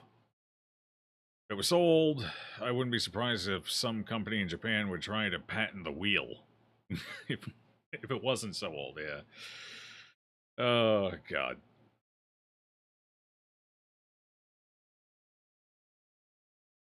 Might be doing it to get your data. Also true, yeah. Ugh. Maybe I should get a law degree.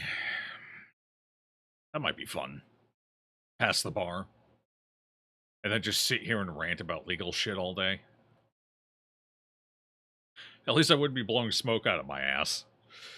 The whole ball-catching monster thing pisses you off. Oh, yeah, no. It's not even a ball. It's anything you throw at a monster, according to the patent. It's not even specifically a ball. If you could have a game where you throw a bear trap, like a bear snare, tied to a chain, you just fucking bola that shit at something and capture it, and they would still try and be like, what? So let me get this straight. You had an object in you threw it, right? You threw the object. What was it? It's a horror game.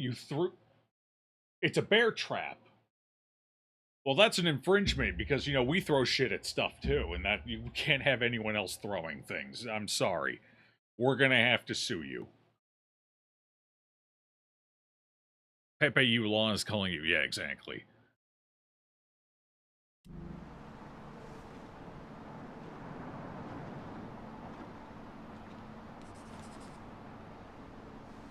Nintendo owns the patent on throwing.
This flashlight is the fucking worst.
Just gonna follow him. He seems to know where he's going.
This version of the flashlight so much. It's so terrible.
Somebody's died.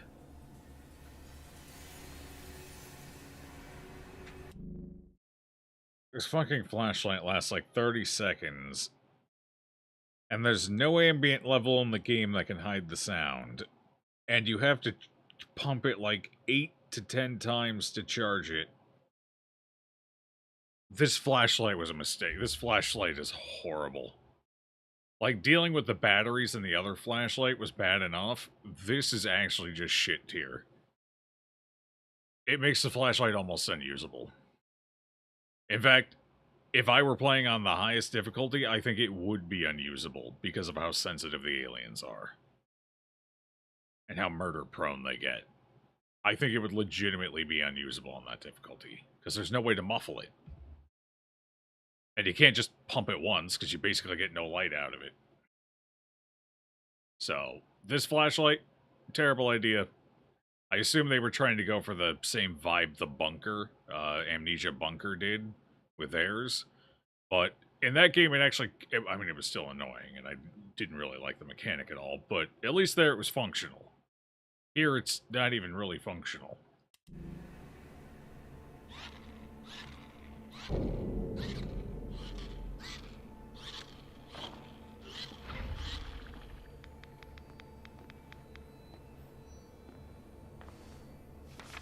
Hi team, our electrical system is finally being updated. Yay! So far, the boathouse is running on the new system. Double yay! However, the rest of the station is currently running on fuse boxes. Not so yay. Who the hell writes like this?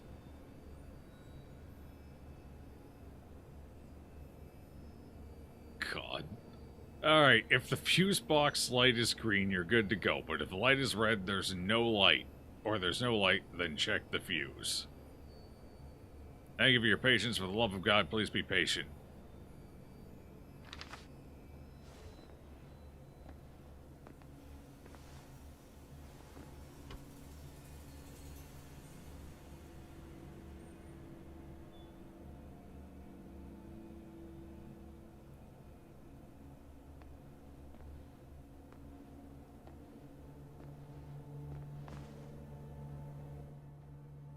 Oh, well, there's our fuse.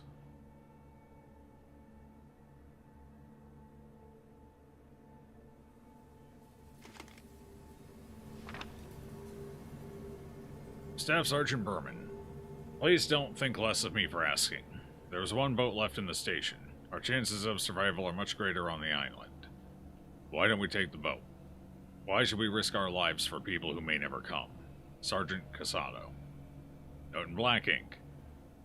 Sergeant Casado, if someone makes the journey all the way here, through who knows what kind of hell, I will not be the reason they fail so close to their goal.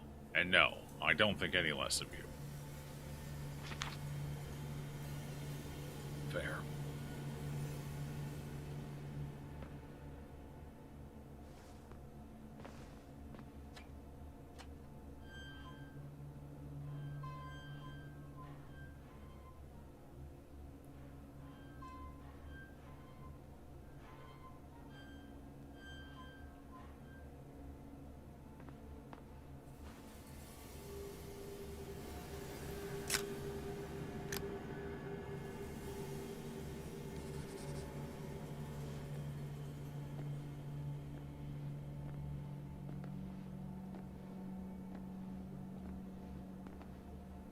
See who just died.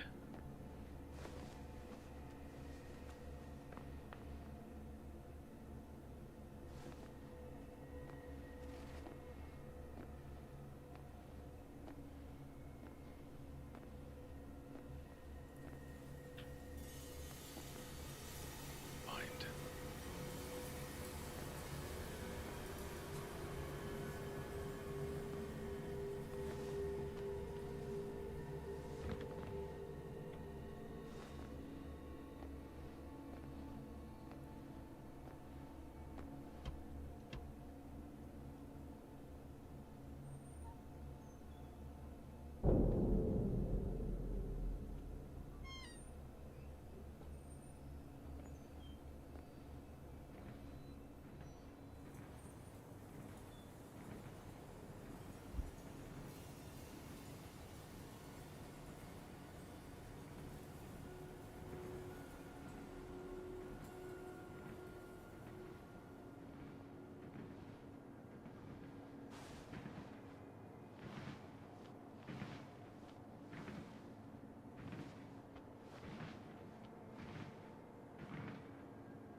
Okay, so it looks like we're gonna have to juggle fuses around here. What the hell's going on? Is someone stealing fuses? Well, somehow we're low on fuses, so if you took the fuses, bring them back, asshole. In the meantime, you can move fuses between fuse boxes to open different doors. Pain in the ass, but thank the mystery asshole who keeps stealing shit.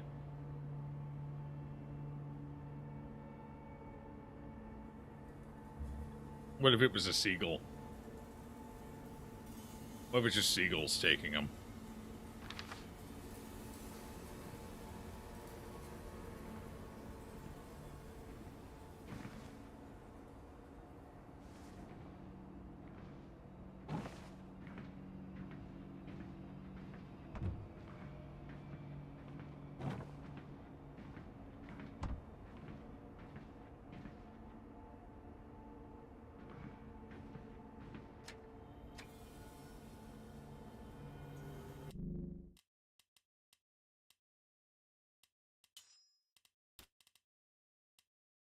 I can't save the game right now. Huh.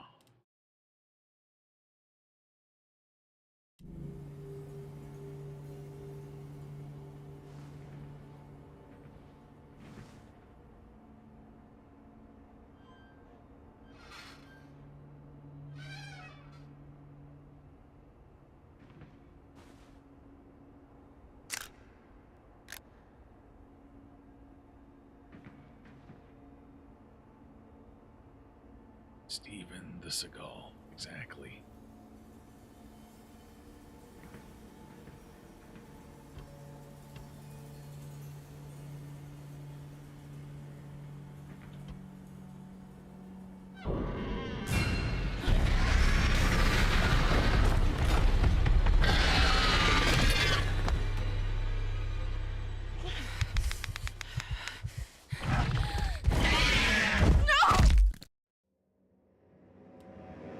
Damn.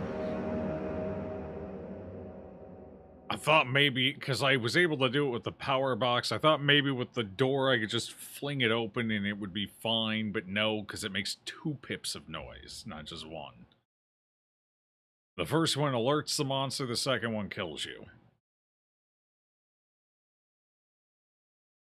There's too many doors. There's too many. It was behind me. Yeah. There's too many damn doors.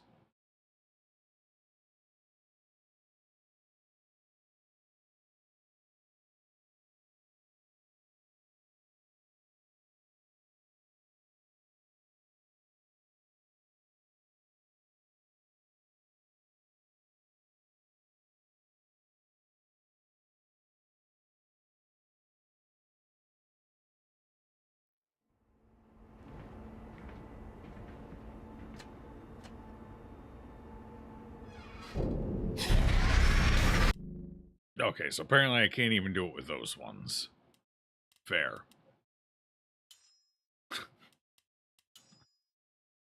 So what's after this game? Possibly Still Wakes the Deep. Apparently that's on Game Pass. And that's supposedly about a 1 streamer. 2 tops. So that'll be a good one. I'm interested in that one, so...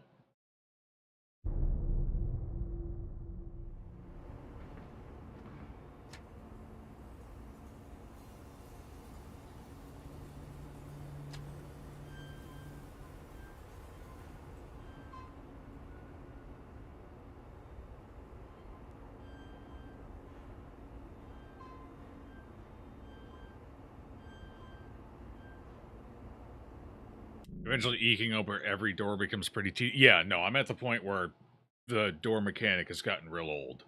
It was fine early on in the game, especially when there were only so many doors to open.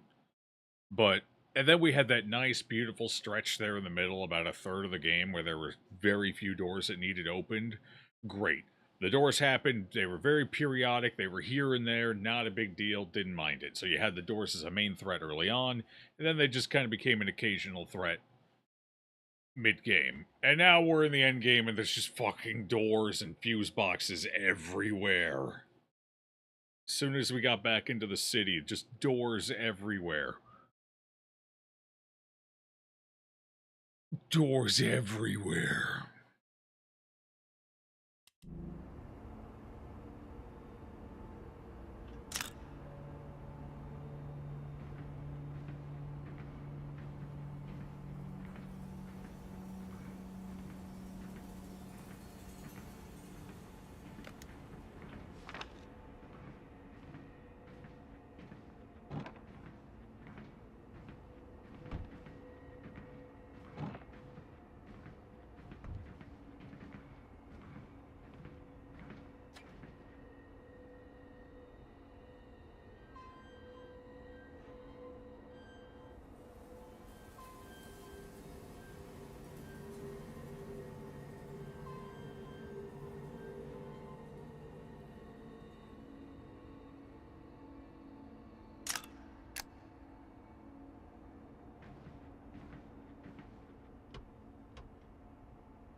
And apparently the doors shut themselves now because they're electronic.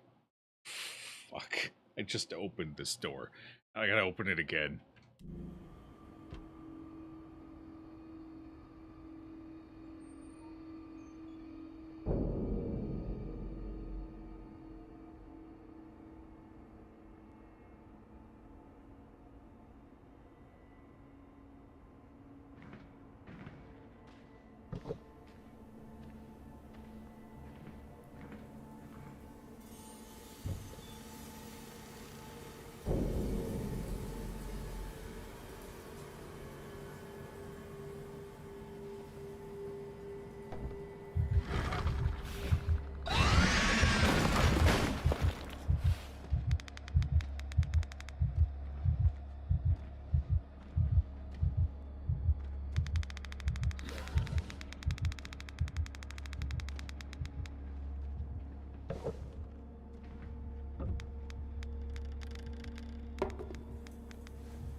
I've added a new mechanic to the planks they break now.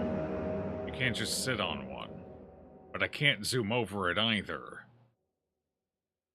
And the sound level... They made the plank louder, too. Plank is a couple pips louder than normal. Oh no. Oh no, we're gonna have to redo those doors, aren't we?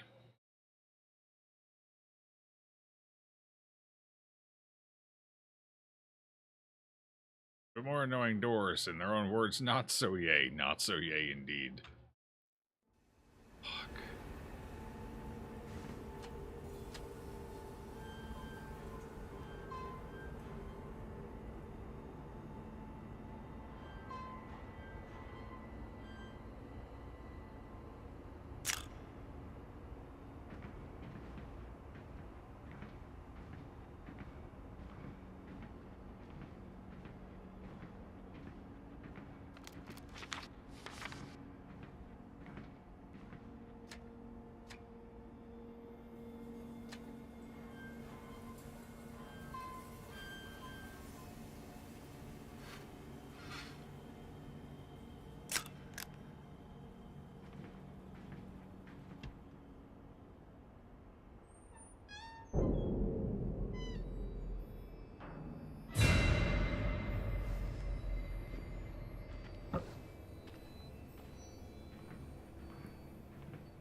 reason it was making more noises because I forgot to slow down before crossing.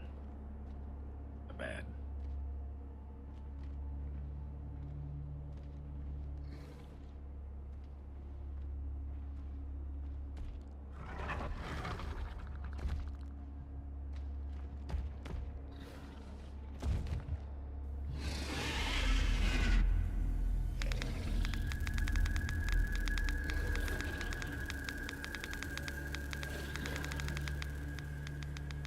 Question.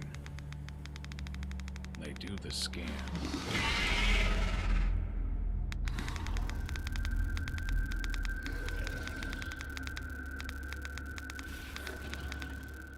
Isn't that them exposing their soft fleshy bits? If they scan, can't you just shoot them in the face and kill them?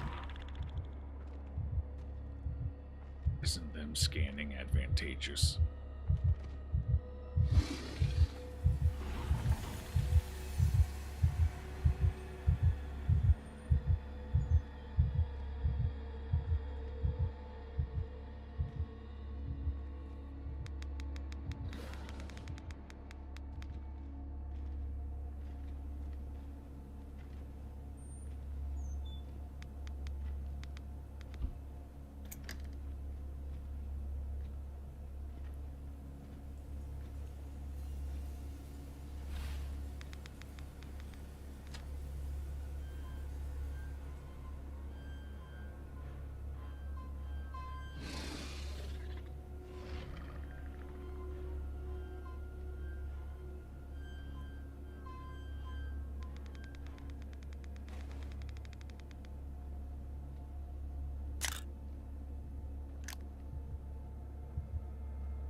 Or it looks like when they added the scanning mechanic in the game, I don't know if that's something that's real in the movies, but when they added it to the game, they basically just created a built-in weak point.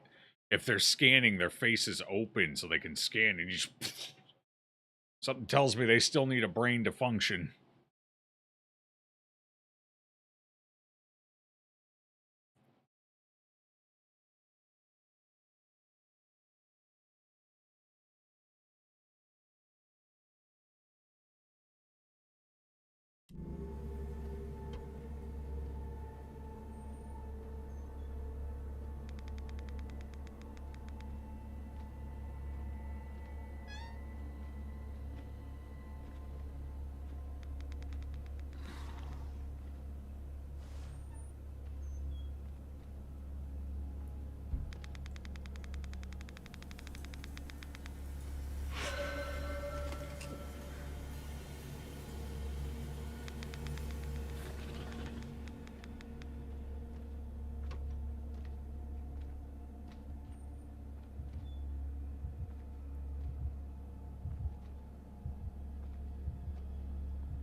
A lot of noise opening, none closing.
Well, it's fun to keep identifying all the ways they didn't think it through, all the unique and interesting ways.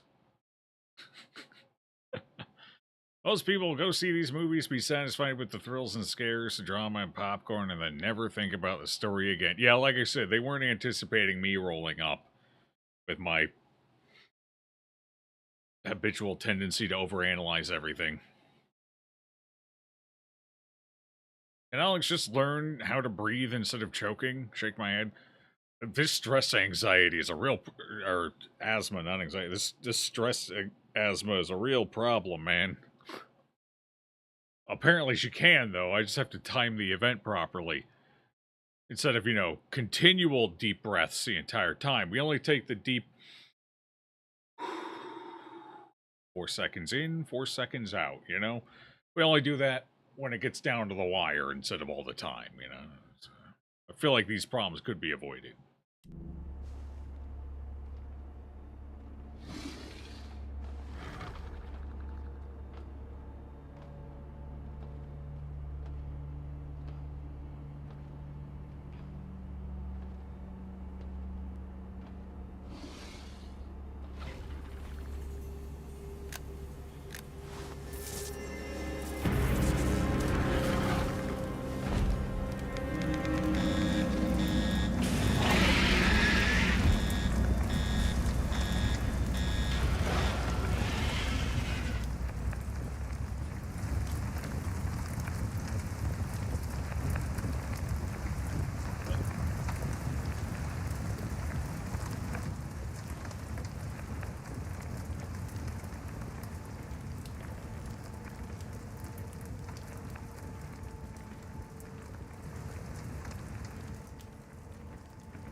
Alien just noped the fuck out of here. Smart. Only I could. Yeah, the fire station sprinkler system just fucking failed. It sprinkled for 2 seconds and it was like, yeah, no, I'm done. That's it. That's all I got.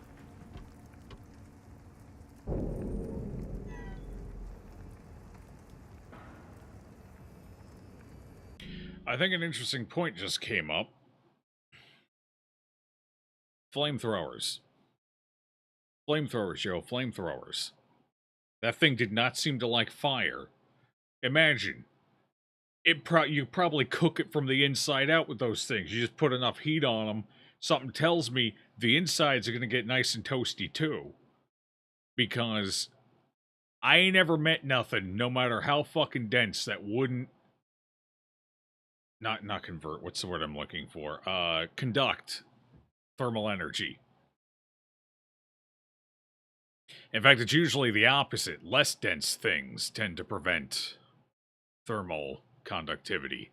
Like aerogel, for example, which is like 99% air. Heat don't go through that very well. But it seems like fire.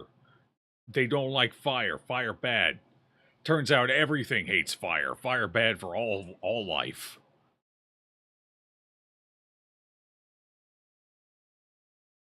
I ran to the alarm and turned it off. You don't think it knew there was fire? Surely it would have felt the heat of the fire. And again, density would not preclude thermal conductivity. Quite the opposite, in fact. So, it would have felt the heat. Yeah, it might have taken a minute to radiate. Presumably their shells have some kind of a sensory system. So they can tell what's going on around them and detect changes in their environment and whatnot. So presumably they can still pick up sensory data through their external shells. So, and it was pretty fucking close to those fires. Being that close, you would have felt the heat. Heat is hot. It radiates very effectively.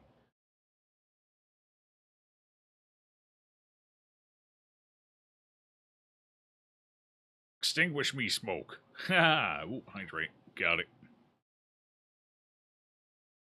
Microwave the fuck. Yeah, and we got a lot of non-kinetic weapons that would go right through their dense shells as well. Some of them are a little more experimental than others, but we have them.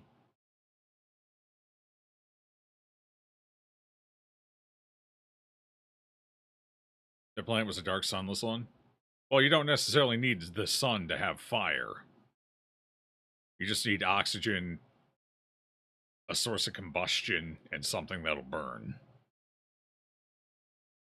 Or some kind of gas that will substitute for oxygen, anyway. May not have felt the heat. I'm assuming it would have. Like, there would be evolutionary pressure for it to understand its environment and be able to feel changes in the environment. Even if it's not specifically heat, it would have sensors that can detect probably any change. Like, if I'm not mistaken, crustaceans can sense changes in temperature. Changes in temperature is a practical thing to have.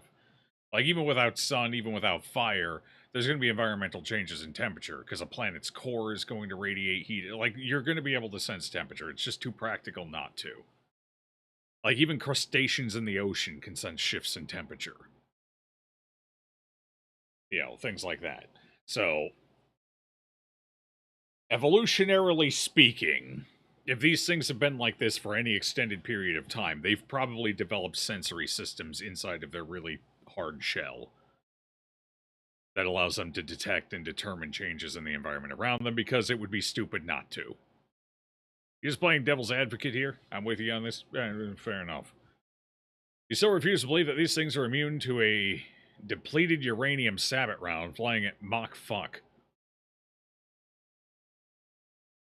Well, I'll give them that. They at least came up with a viable solution. The shell is more dense than any material found on Earth. Is it plausible? Probably not, because, like, what material would it be? And how would it be so stable as to form a shell like that? Like, that material had to come from somewhere. It had to be generated somewhere in the cosmos somehow under some conditions while still maintaining stability. So, is it believable? No. Not a shot in hell. But is it at least an answer that suspending disbelief is viable? Sure. Our depleted uranium rounds just aren't dense enough to go through their extra dense shells. Made of unobtainium, exactly. Yeah.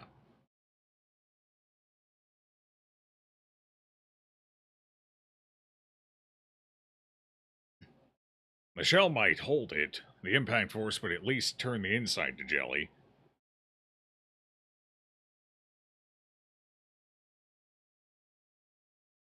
It is explained that it is cause their planet has a gravity that is multiple times stronger than Earth, so they have insanely strong bodies to compensate. Yeah, but those bodies still have to be made out of something. Like, everything is made out of an element. And, like, humans have gone out of their way to find every potential element, every potential configuration. So much so, we've created elements that can only exist for nano fractions of a fucking second, and then they're gone. We're just on the hunt for another stable island of elements, which is, there's a theory that there is another semi-stable island of elements up there somewhere, but, and by semi-stable, I don't think they mean like, oh, I can make this and it'll be here. I can set it down there and I can walk away for a year, come back, and it's still there in the same thing. When they say stable, I think it means like it'll exist for more than a nano fraction of a second, but like, it might survive long enough that they can actually do something with it. I don't know. Now, those spindly limbs doesn't add up for the gravity? Maybe. That I don't know. Their muscles are extremely dense. It's why they sink faster than rocks. But even so, you would have to have a material capable of producing that kind of density. And there's no element that, as far as I'm aware, can do that. Like, you can only get the molecules packed in so much, you know?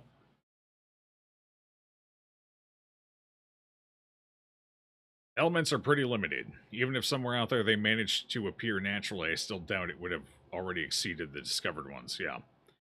So I'm trying to think.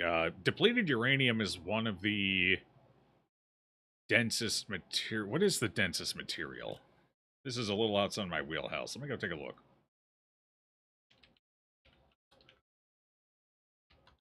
Densest material on Earth is osmium. Okay. I have heard of osmium. Rare and heavy metal found in the platinum group of elements. Osmium boasts an impressive density of around 22.59 grams per cubic centimeter. It is impressive. So, the dense material I'm most familiar with is gallium. So, what is gallium's density? How much more dense is osmium?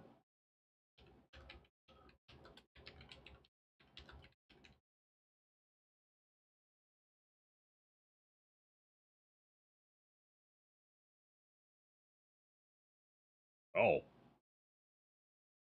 Is gallium the metal I'm thinking? Gallium, maybe that's not the metal I'm thinking of.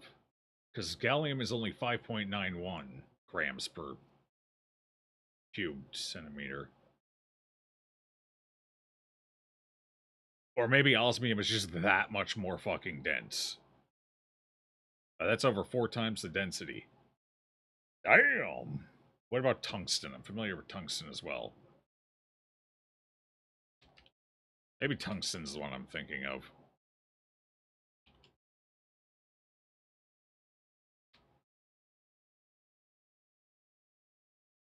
Tungsten might have been the one I was thinking of. Wait, no, that's ounces. I need grams so I can do a proper... Okay, here we go. Tungsten is... Okay, 19.25 grams per cubic centimeter. Okay, tungsten was probably the one I was thinking of then. So that's pretty close to osmium. That's not that much lower. It's only, what, 3 grams lower? 2 grams lower? Something like that? 3 grams lower. I mean, it's still, comparatively speaking, it's still a fair number of grams, but... for some reason I thought gallium was more dense than that.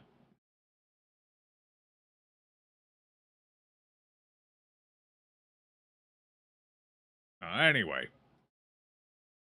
Wait, what is depleted uranium's density, just out of curiosity's sake?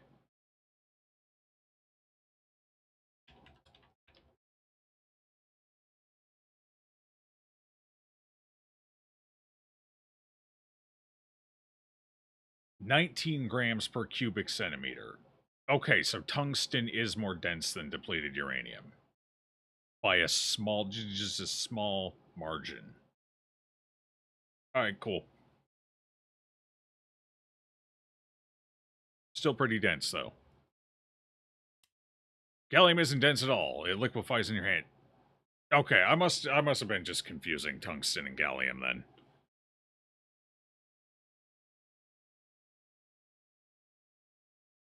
The blobfish situation. They're used to much higher pressure, so they should become blobs.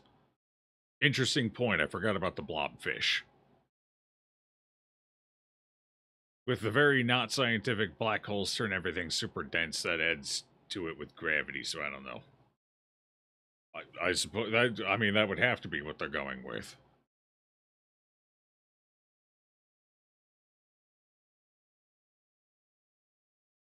Their movements are too precise for something that is on a planet with that, with what would have to be a fraction of their gravity. You know, ammunition and tungsten and depleted uranium are the 2 densest metals you can stick on the end of a bullet. Yeah, that makes sense. Hold on, osmium. What is osmium's practical applications? What is it even used for?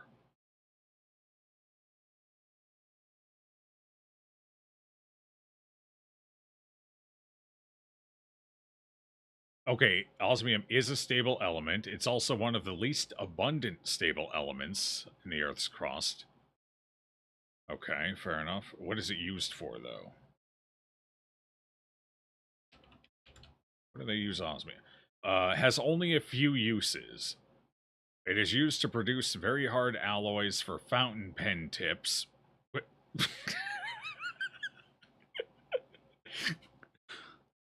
Densest material on Earth. What do we do with it? Well, you see, I got this little tip I need to put on my pen. Fucking hell. Oh, God. Instrument pivots, needles, and electrical contacts. That's it. Those are apparently the only, or some of the only major uses for osmium. It is also used in the chemical industry as a catalyst. There you go. That sounds a little more dignified. And osmium has no known biological role. Got it. Manufacturers use its alloys with platinum, iridium, and other platinum group metals to make fountain pen nib tipping. So when they say that, chat, what they're talking about, they're not talking about like a ballpoint pen that you're used to. What they're talking about is one of those pens that you put on the end of a stick, and it's kind of almost spade shaped, and then it's got that groove down the middle that catches and holds ink, and then you do all those fancy flourishing, you know, all the fancy flourishing writing. That's what they mean by fountain pen, if anyone wasn't aware. So apparently those tips, those pen tips, are made out of osmium, I guess, or an alloy involving osmium. Paper is very abrasive, yeah. Need the densest material on Earth to write letters. Joe explaining a fountain pen is the most Zoomer thing on this stream so far. I mean, Zoomers don't know shit anymore. They don't even know how to read clocks. Somebody has to describe a fountain pen. You own a few? I own a few fountain pens. I never use them, but I have them.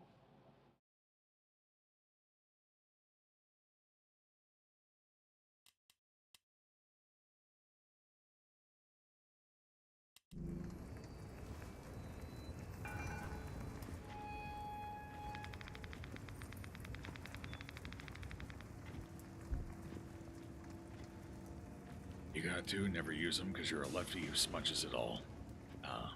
I never use them just because it's not practical for day-to-day writing.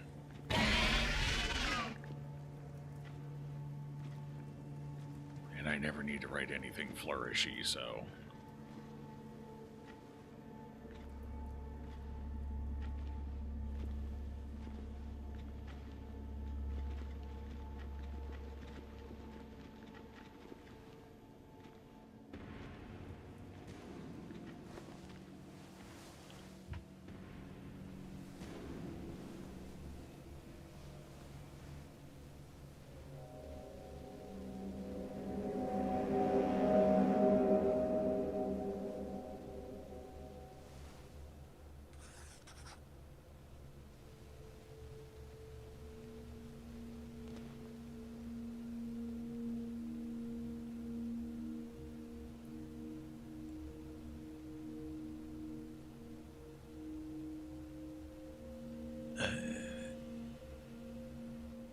I have no idea. Apparently this is a safe room. Doesn't really seem like a safe room. But sure, this is a safe room. Got it. We're halfway through the level. Usually they put these at the halfway point. Alright, so we need to go get the water on. This map is just a clusterfuck of I don't know. I don't know what I'm looking at here. We're in the office there. So I guess we're going out and we're going to level 3. I suppose each of those levels is like a different elevation out there. And we need to lower the water levels to access the lower elevations or something. Yeah.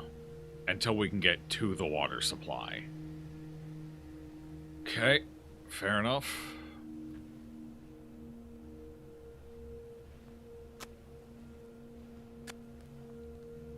I'm gonna light the candles because it feels good and I like it. Besides, somebody's got to burn this whole place down once I'm done getting the sprinkler system set up. Gotta test it. Might as well set the main office on fire. Is there any lore in here? Doesn't appear to be any lore. Just candles. Fair. Oh wait, here we go. Shit, the sprinklers have stopped working. The sound cover from the sprinklers was the only thing keeping us alive during emergencies. I'm gonna go check the systems in the training facility and see if I can fix them. Otherwise, I don't know what we're gonna do. Die, apparently. It seems to be what happened. Although I'm pretty sure the last one of them just died. when they accidentally tripped over a bunch of cans. It happens.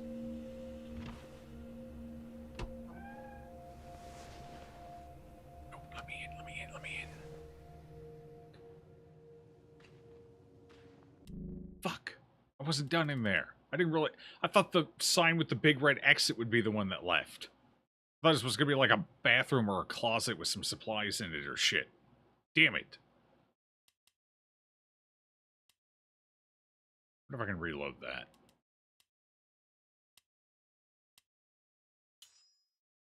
Alright, don't go out that door. So, physiology seems to break most laws of thermodynamic and physics. Well, they would have to, so yeah, that makes sense.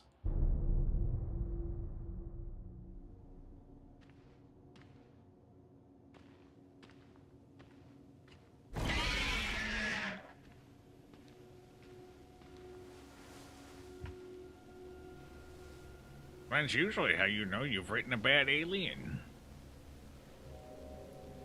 And it does say that their outer armor was shown to shrug off nearly all known weapons entirely, including massive heat.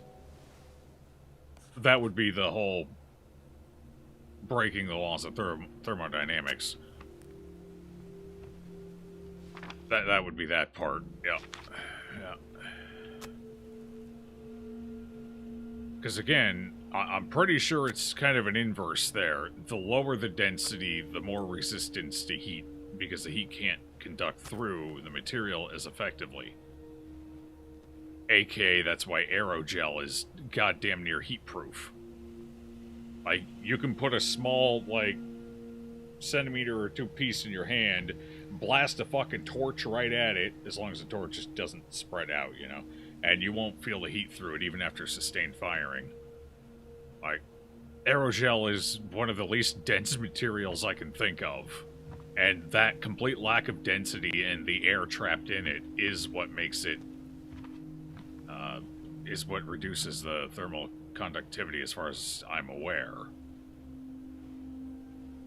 So I would assume increasing density and removing air from the equation would make something more conductive, not less. Mixtape?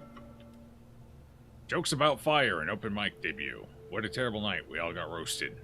Ah. You get it? That was a joke, chat. We all got roasted. Anyway. Oh, that says exit 2. I didn't even notice the green sign hanging in the air. That's my bad, I guess. Now what's in here? Stuck. What do you mean it's stuck? Wait, wait, hold on. There's a mixtape in there. How do I get in? I can't come back in here if I leave. Stuck? No. That's unacceptable. How do I get in? Maybe I have to come back in here eventually, because there is this second door here. Yeah. Okay, so we're going to come back in here, and this will probably be unstuck when I make my return journey. Fair.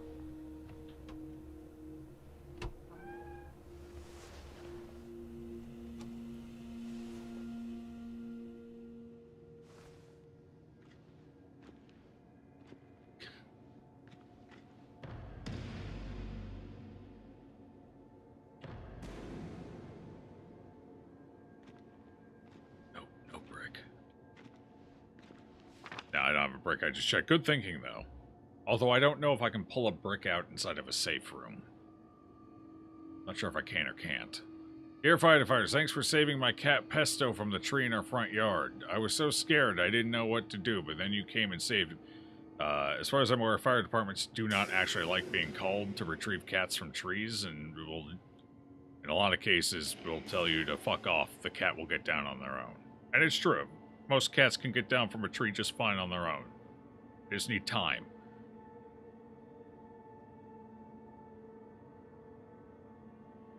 And most fire departments don't appreciate being called for a cat in a tree. If the cat got up in the tree, the cat will get out of the tree. If the cat is up in the tree for 24 hours or more, then you can call. Because at that point, a cat's not going to safely get down. But as far as I'm aware, if the cat hasn't been in the tree for at least a day, you're not supposed to call.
vents aren't bad because they can be opened quicker than doors and fuse boxes. If everything had the same tolerance as vents, it wouldn't be such a problem.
Two to 3 millimeter aluminum vents.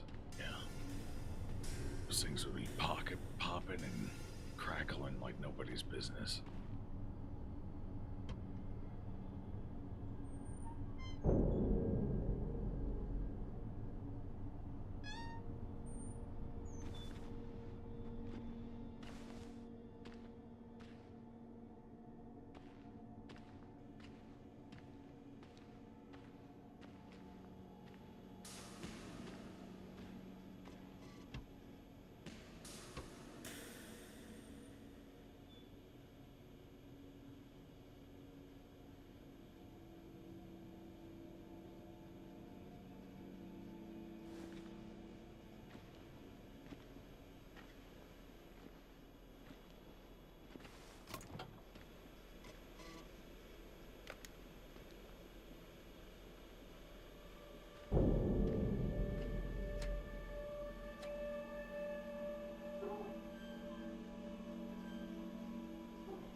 Should have grabbed some W.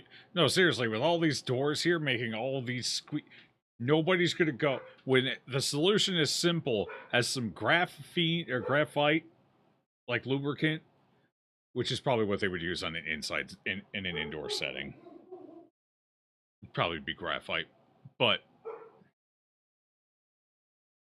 like that's it. That's it. You just give it a quick spritz, boom, you're done, and then no more squeak. Nobody's gonna live with like a dozen squeaky ass doors in there, especially fire department.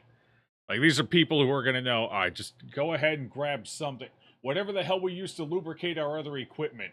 Bring it over here. We're getting these doors quick because they would presumably have lubricant on hand at a fire station. No way these doors would all be squeaky and creaky. Nah, no shot.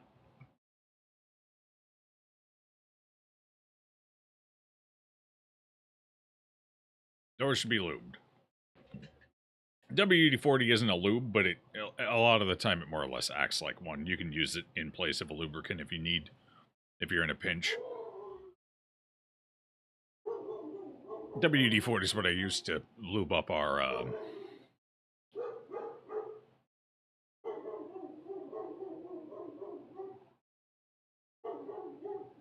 I may need to go check on that.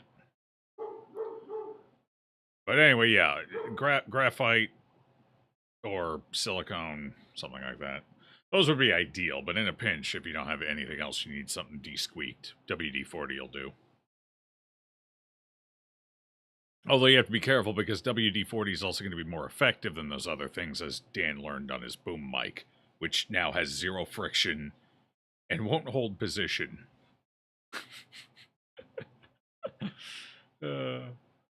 Sometimes WD-40 is a little too effective. I think he WD-40'd that anyway.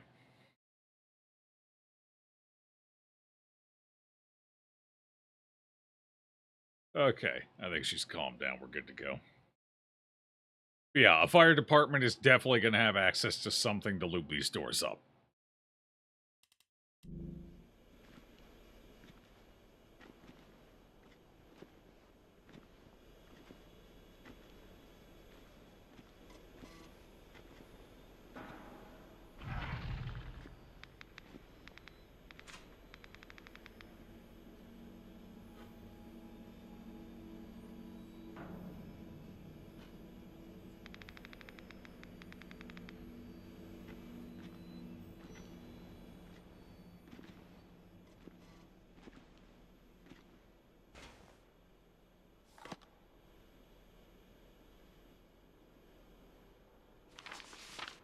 Hi team, yes, this is another post about issues we're having while Sergio is updating our systems. Yes, it's annoying. Yes, it will be worth it.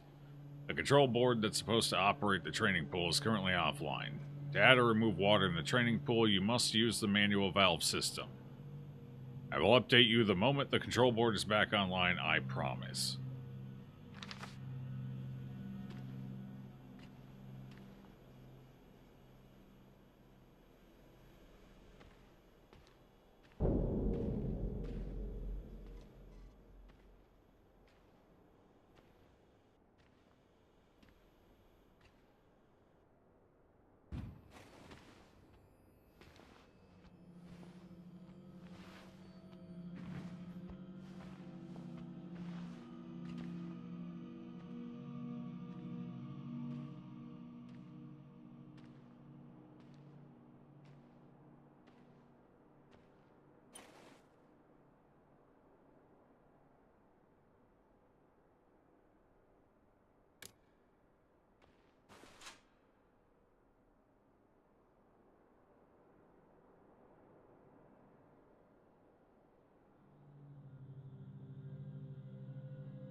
It's very quiet in this room.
Apparently there was water there. I couldn't see it until I heard myself splashing in it, and then I was kind of caught in a watery corner. There's not enough ambient sound. You can't touch water. I guess that's why they put the golden spaceship down there. Alright, time to hustle, but slowly. Exactly, I hustled the wrong direction, though. Just emptied hundreds of gallons of water, and there are no dripping noises? Nothing. Completely silent. It was a excellent system. The designer, the architect of it, mastermind. Hustled to the loot. I did hustle to loot. The upside is I don't have to pick it back up, so I don't have to go over there this time. Downside is I don't know how far back we are. I'm assuming it saves at every valve, but I guess we'll see.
themselves.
Well, that was close.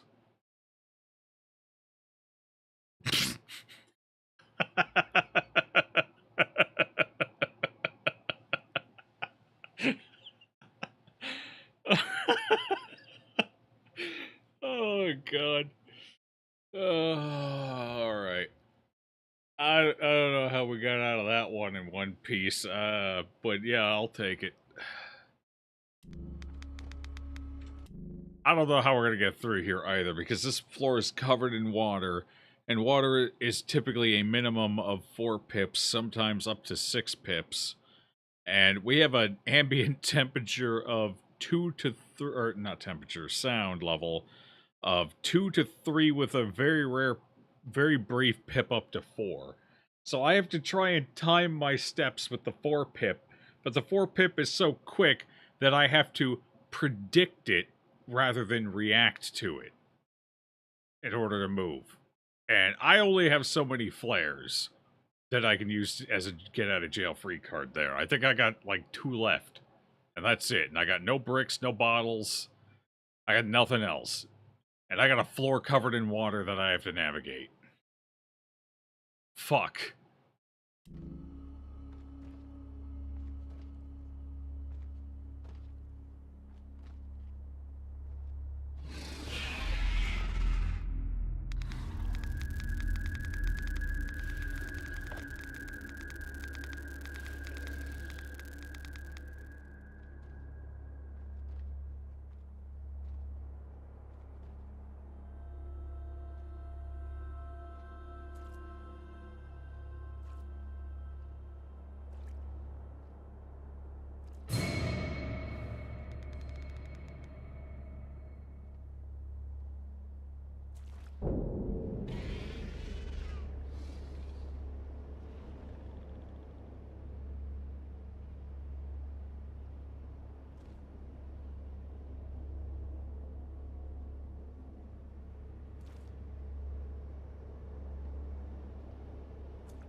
just hear a gunshot.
Serious? No! Where else the hell was I supposed to go? Damn. Alright. That was annoying. God, we're gonna be back at the second pump, too. Which means I have to redo all of that.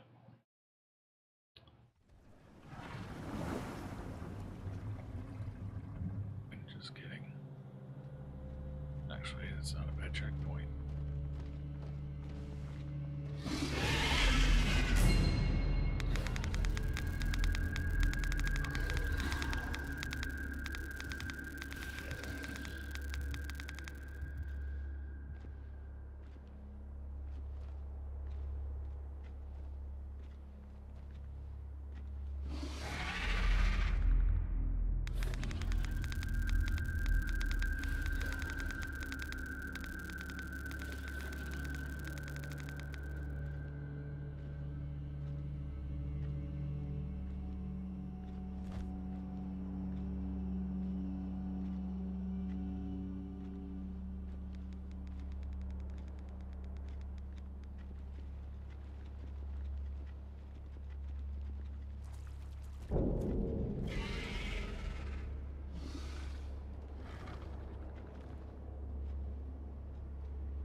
I was slow walk crouching. How I wasn't in the water either. How the hell did it hear me?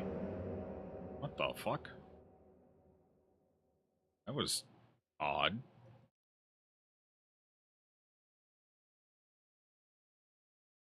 You see why so many of the players didn't finish this part of the... This part's getting a bit obnoxious. The level isn't designed well for the tethering system. There's only so many paths, and he's tethered to be relatively close to you, which is fine, and has been fine for most of the game. This section here,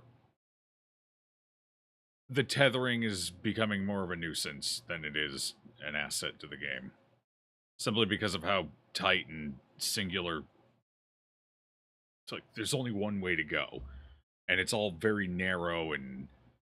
Like, I can throw a flare, but I can only throw it so far, and, like, he immediately comes right back after he goes and smashes that flare out, and I have to slow crouch. So, like, I can't necessarily clear the path I need to clear, and lighting the flare is a liability as well, because he can hear me light it before I throw it, so he has to be far enough away that I can hurl it before he gets to me, and this section is actually getting pretty fucking annoying.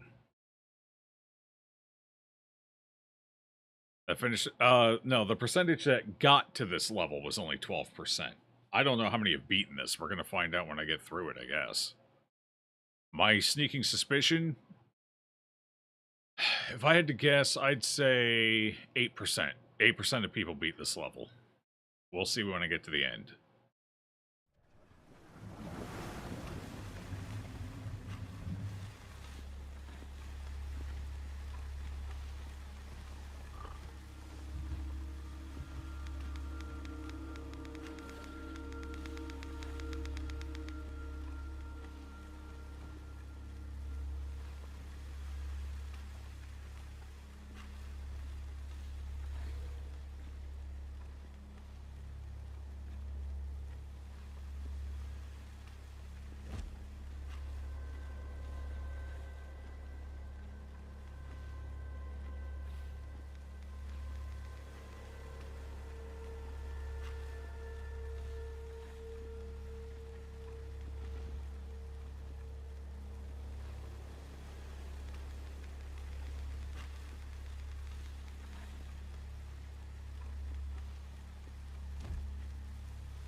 Okay, that should be our next checkpoint. Do I like sim and management games? Depends. There's got to be something, some kind of element, something that challenges me. Like 2 Point Hospital, 2 Point Campus, couldn't play them. They were too easy. There was no risk of failure or anything. I don't know. I didn't like those ones, but like RimWorld, I like RimWorld.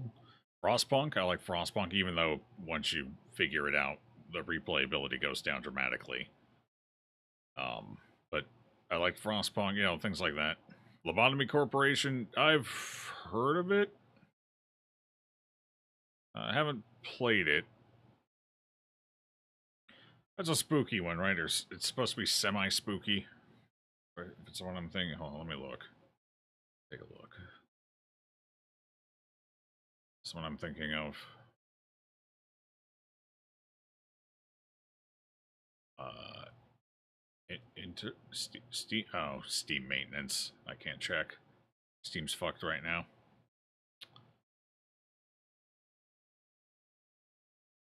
Good old Tuesday maintenance. Check the internet. Maybe the internet has it.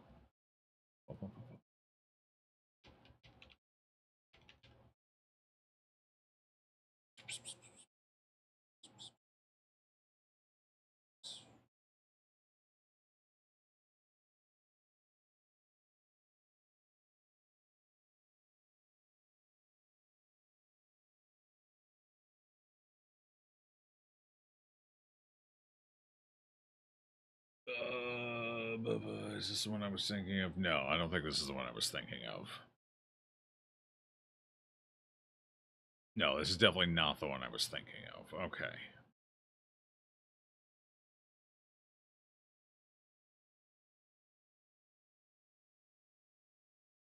Well, I'll have to take a look at it later. I can't. You basically play as the SCP Foundation. I can't wait to make all the mistakes in the world. I'm going to create so many problems.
Okay. He was going the same way. I was going the same way. We had a moment. Apparently, I have to go the other way, but I couldn't go the other way because he was coming to find me because of the valve noises. Okay. If you can smell his armpit, you're too close, Joe. Well, sometimes I can sneak underneath his arm a little bit and, every once in a while. That time I couldn't. I need to go the other way this time. Although, to be fair, last time I couldn't because he was there. So I thought, oh, well, I'll just go around. I didn't realize I needed a plank to get around. It's unfortunate.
Hiding under a sprinkler jet can cover the noise you make. Cool.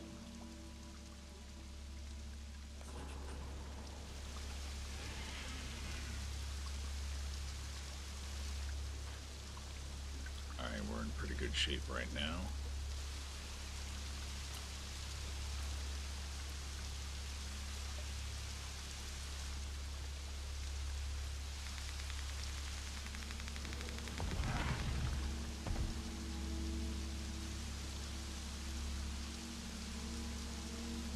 That's a disturbing amount of bricks. Ah. I see why.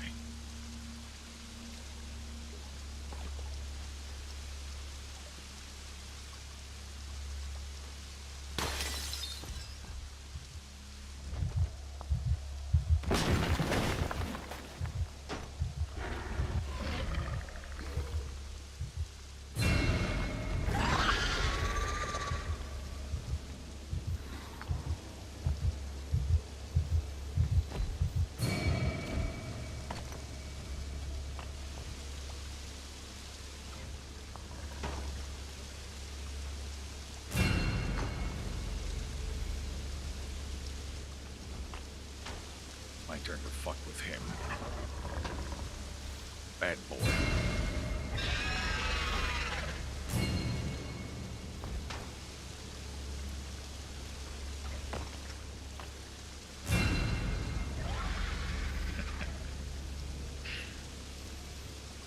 I win.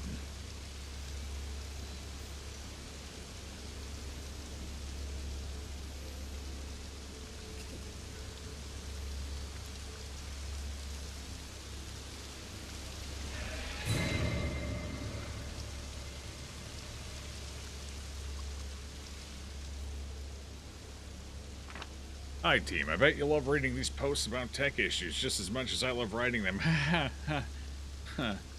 Anyway, while Sergio's working his magic, the lights for the training pool can be operated from the control panel in the office. Hope that helps, and even if you're not religious, let's pray that I don't have to write another one of these, shall we? I was kind of hoping if I threw enough bricks close enough together, it might break its AI and just let me manhandle this room, but I guess not. Unfortunate. It was worth a shot.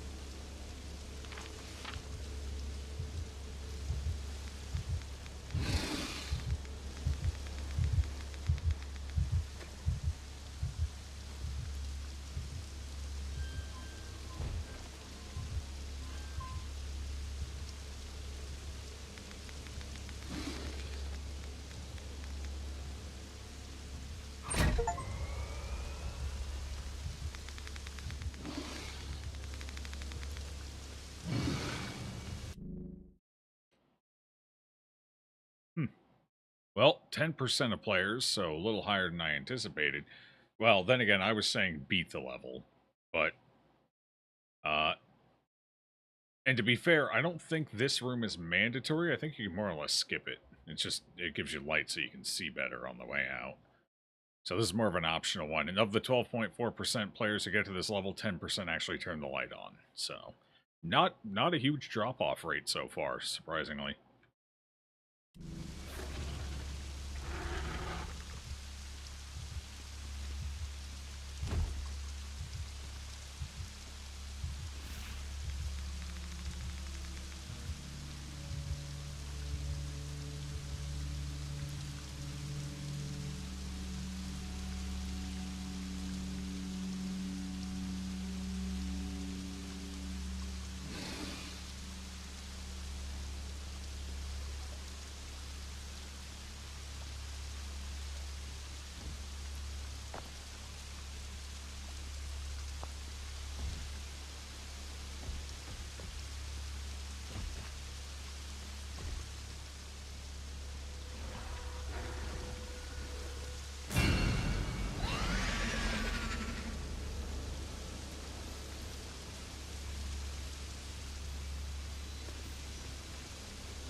We're fine. Bad music. Stop it. Yeah.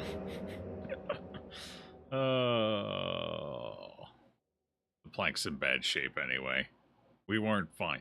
No, unfortunately, it circled around and I couldn't move away fast enough. Hopefully that's where our checkpoint is, though.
But the flare. But the flare. But the you know the flare.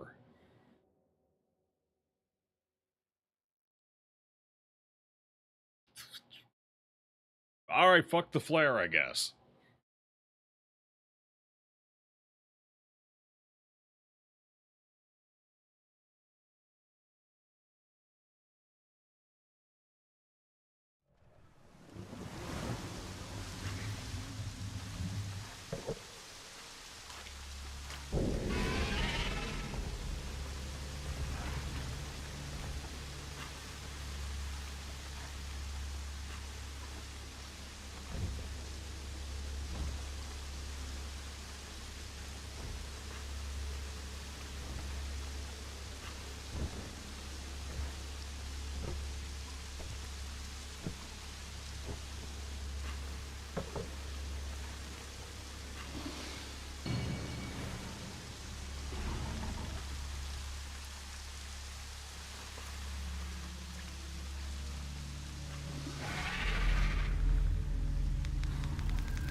such a suboptimal bait path to take. No escape vector, so much more noise, no sound cover. Terrible direction.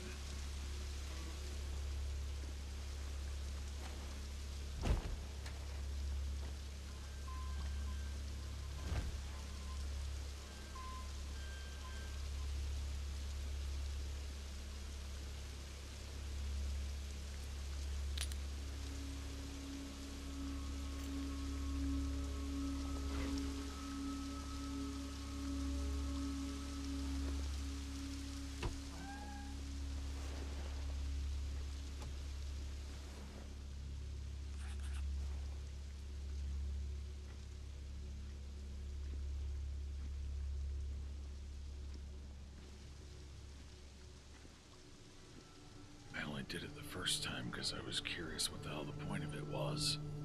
There was no point.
least the ambient noise has gotten higher in here now.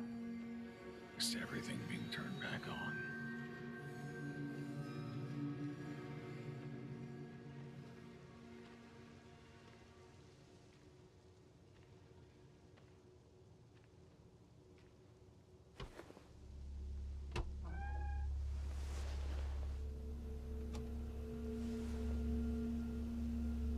Okay, back in the safe room.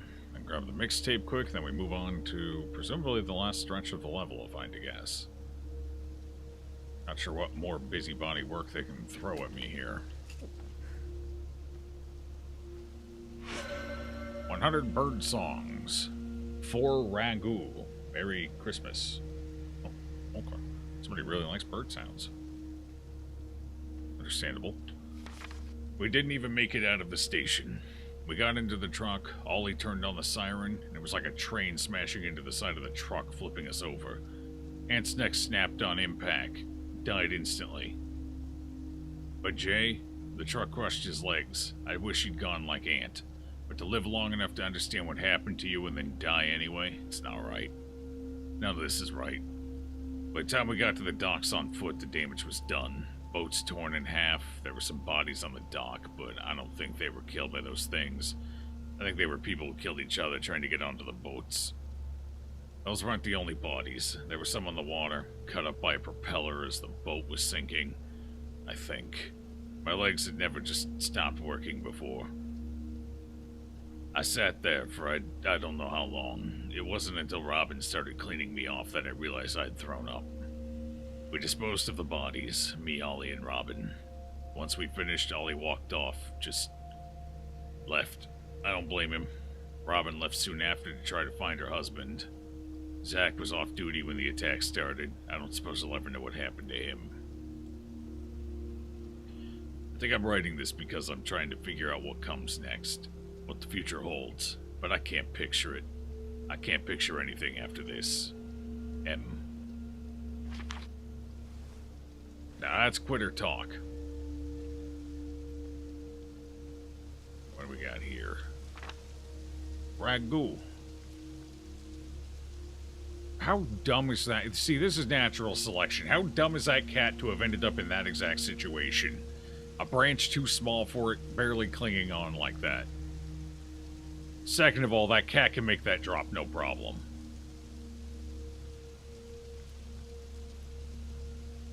Like, that's what? That's... Assume that guy's just under 6 feet. Probably 2 of them. So that's what, like a 12, 13-foot drop? Calling the fire department out for a cat 12 to 13 feet in the air seems a bit, irresponsible.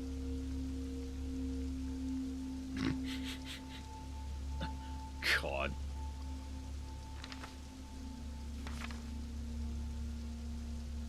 Well, look at that. He became a mascot. Very nice.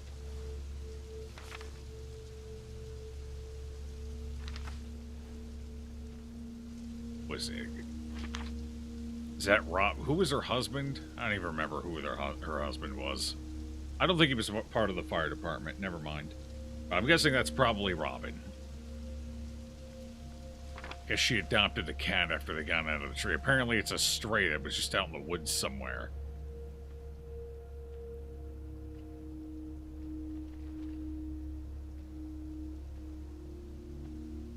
Could be even near 20 feet, and the cat would likely still be fine. Yeah.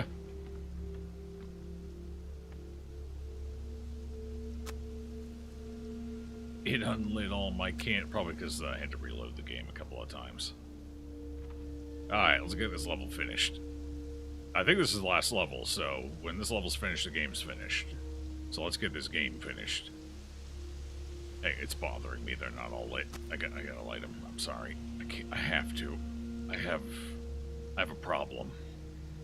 This is the problem.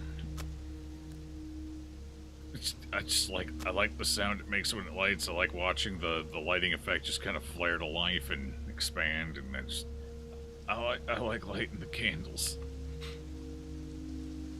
I can't help it. It's been the most satisfying part of this game. And I liked most of the game, but the candles are still the best part.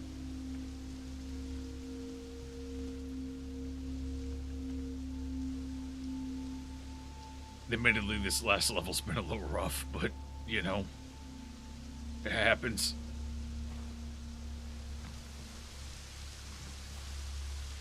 What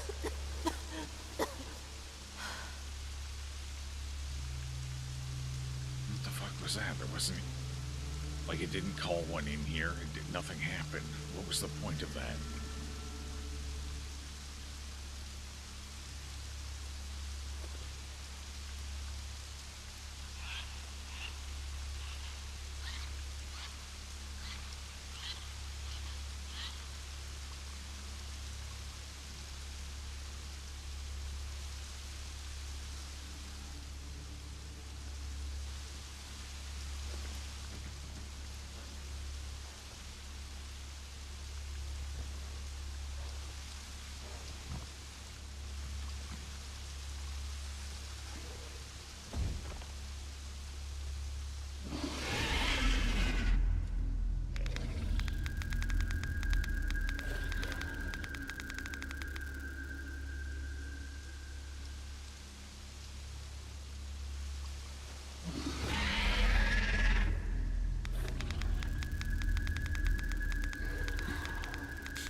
Now, who the hell's dragging me?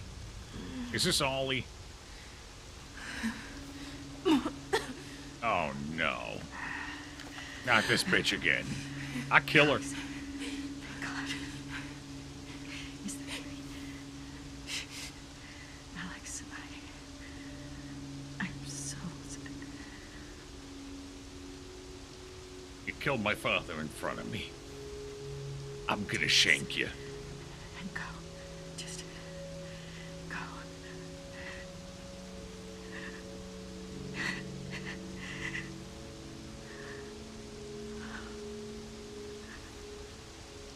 No, don't forgive her. Don't forgive her. Oh my God. Alright, give her that and then walk away. If she wasn't so goddamn psychotic, your father would be alive. I know.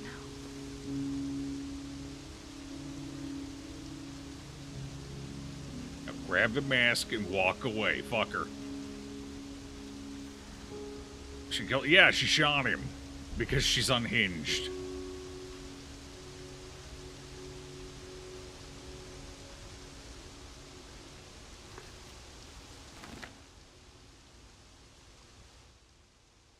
The gas mask protects you from smoke, but it makes it very difficult for you to breathe. And you can't use any inhalers. Try getting to the boat as fast as possible.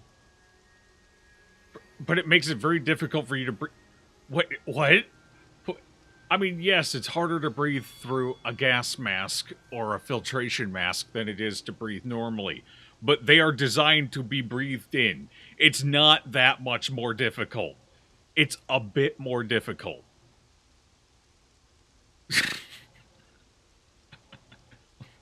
Fuck. Okay. Why did she give us a gas mask? She wants us to get out alive. She's technically our mother-in-law, and we technically have her son's child in our belly, which is one of the reasons she was going psychotic, because she's unhinged and thinks we're not qualified to protect the baby because everyone around us keeps dying.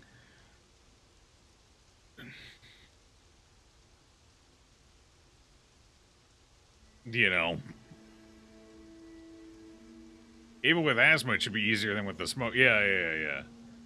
Technically, everyone was escaping. Things were going wild. It was like day one. We were in like an ambulance trying to get somewhere. Who the hell even knows where? I think to the hospital. No, it wasn't even an ambulance. It was a truck. We were just in like a painter's van or whatever. Yeah, we're going, we're fighting, we're shooting. The aliens are destroying everything. Cars are crashing. We end up flipping for some reason. And then one of the aliens is peeking in. Is like, oh, any snacks in here? Anyone taste good? What's going on? And then our character has to make, like, the thing knows there's stuff in the car. It's coming to kill. So Alex, with the shotgun, has to take a shot to try and drive it off because it's going for Martin. It's like inches away from Martin. So she's like, well, fuck it. And then Robert, that lady's husband's like, oh, well, time to stand up and be a man. And then he gets pulled out of the truck to keep it from getting Alex, our character. And so he dies, and apparently the lady just could not forgive our character after that. Just could not. And just became entirely unreasonable towards our character. But at that point, whatever. She's difficult to be around, fine. And then, in the tutorial, being kind of a little spastic, you get her son killed. Your boyfriend, husband, whatever. I don't think they got married, considering it's the end of the world. But they were an item and having a baby together. Anyway, she does something dumb, loses her cool, and gets him killed. Now that one, fair. Being angry about that was definitely her fault. She did that. I get it.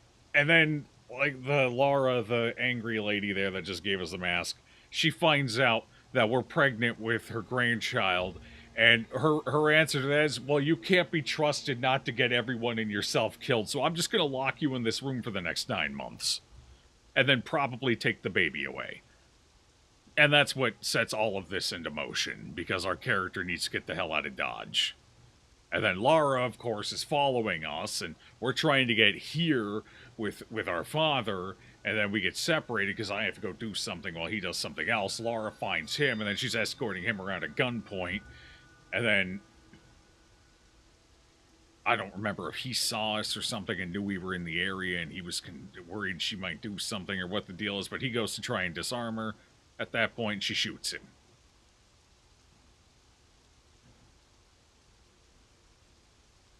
That was the last time we saw her prior to her giving us the mask, and I guess she feels a little bad about it now. Guess she's had some time to sober up and think about her psychosis. A little. Now she feels bad. So she gave us her useless mask that's used. Alright, anyway. Here we go. The finale. The final stretch.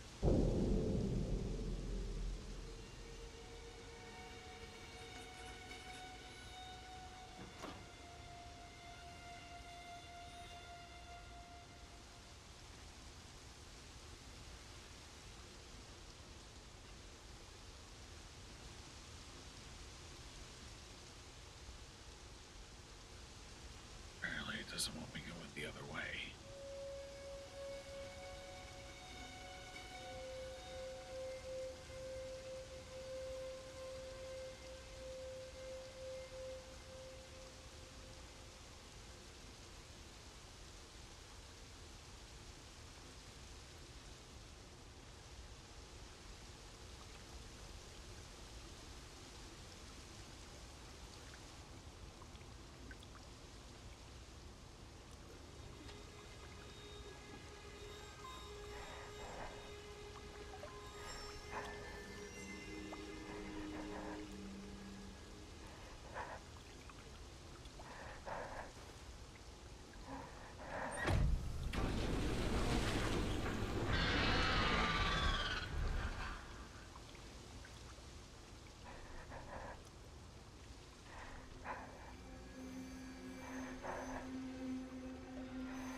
Charging my flashlight.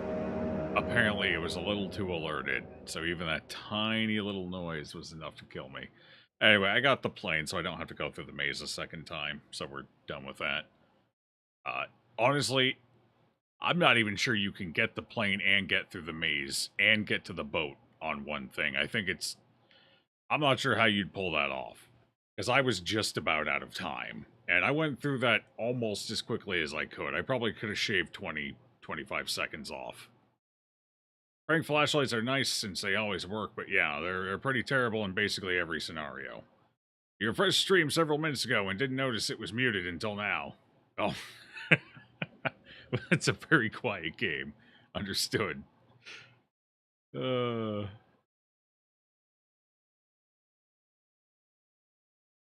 yeah, no, the flashlight is awful, and it just got me killed. But that is my first flashlight death, so that's huge. And on the upside, once you collect one of those planes, you don't have to go back and get it. There's no reason to, so we're good. I can just zoom to the end this time.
go through it that second time.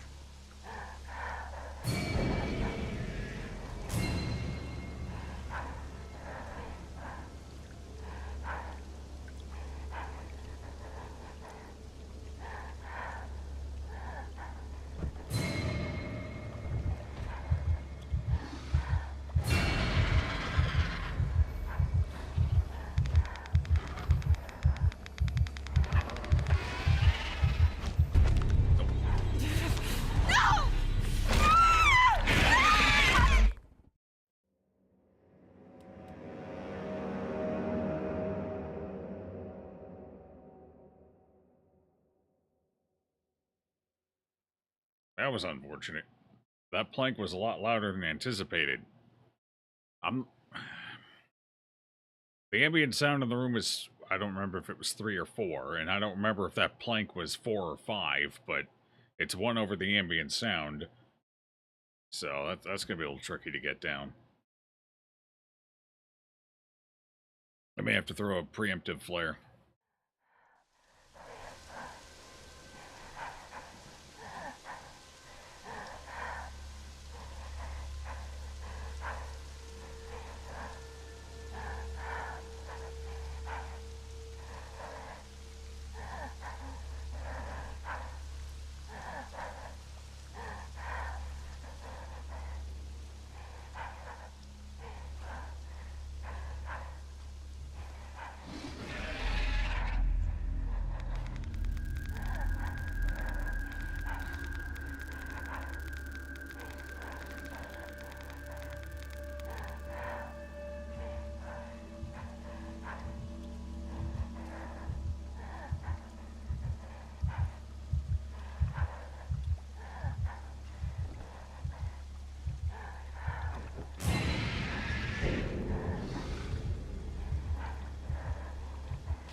What happened? What happened? It sounded like something got tipped over, but I didn't see a bottle. I must have missed it, or maybe it was on the other side of the... There's got to be a better way to get through there. I'm thinking I need to go around where it's hovering and not try and take those ramps. Those ramps are fucking suicide. Especially with that box there at the end. Apparently there's a bottle or something nearby that tips over if you pick it up.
The boards have a duration now, and the duration keeps getting shorter. You can stay on the board for like, what, 10 seconds? And if you're on it, it's game over. So I gotta go down there quickly. I may have to preemptively throw a flare just so I have a sound effect somewhere else while I'm doing it. Downside is I gotta walk all the way back over there again.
I don't know if the path I'm taking is even going to work anyway, because the board already cracked.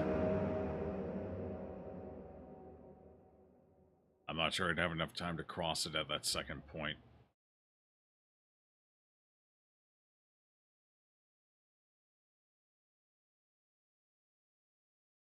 But I'm starting to wonder if I can even get on the boat from the backside. I'm wondering if there's too much of a gap. I can't make it.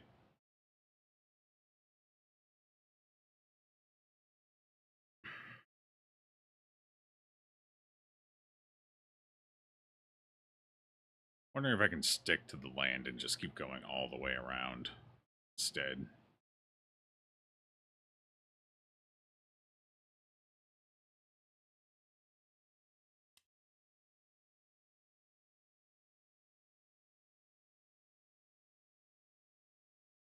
This room's pretty bad.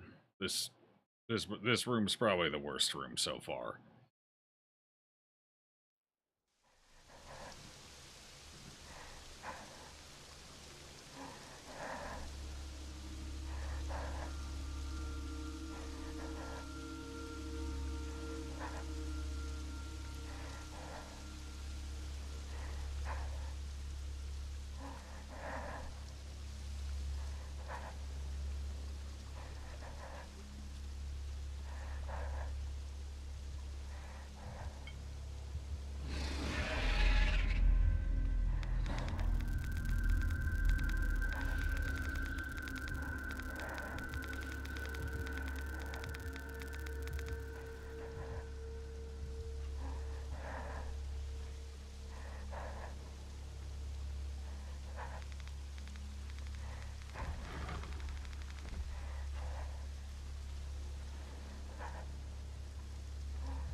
Walk off. Yeah. Yeah. Fucking Christ. It keeps ignoring the flares. Ugh. The flares are the only thing I have that I can manage it with, and it keeps ignoring them. God. Well, that was the end right there. All I had to do was get the board down the plank and get it set up and get across, and that was it. But I'm pretty sure I had thrown my last flare. I think that was the last one. That was my third one. Yeah. So I was out of flares. There was no way to get back down the plank, even if it hadn't caught me there. It's too loud. There's not enough ambient noise. The wind doesn't pick up. That damn board goes up to like 5 sound or some shit periodically. I can't stand this room. This room is... Oh, God.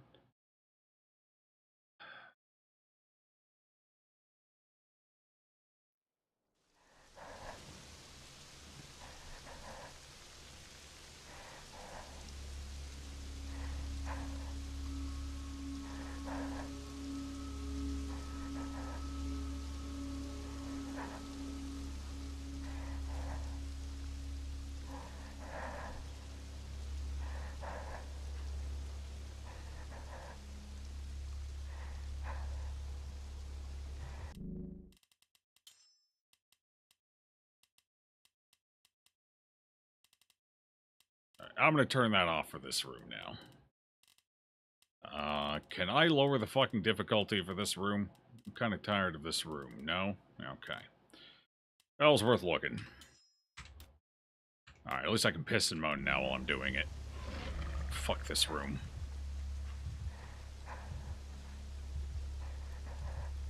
There's been a couple of annoying rooms in the game. Like the one where we were draining the water. Actually, both rooms where you're draining the water. The one here in the fire station and one at the water pump station. They were kind of annoying, but honestly, they were manageable. They weren't that bad. This room was the first one where I've been like, fuck this room. I'm not sure how the fuck they want me to get on that boat. Especially with it bugging out and ignoring flares. And there's not enough ambient noise for me to take those planks without it going for flares.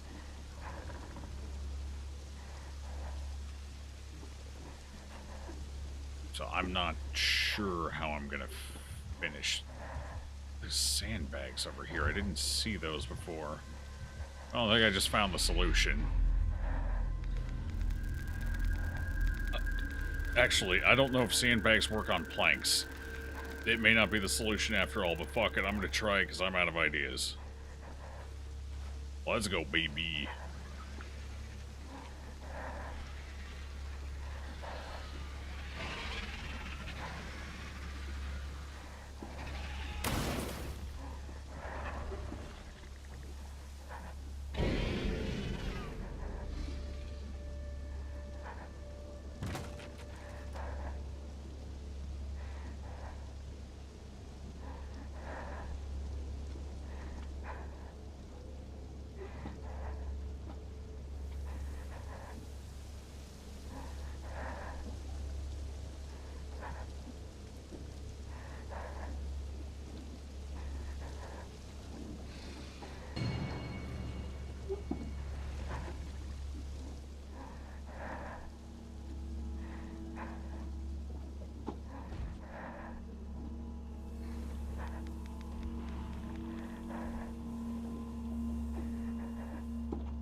Why is it ignoring the flare?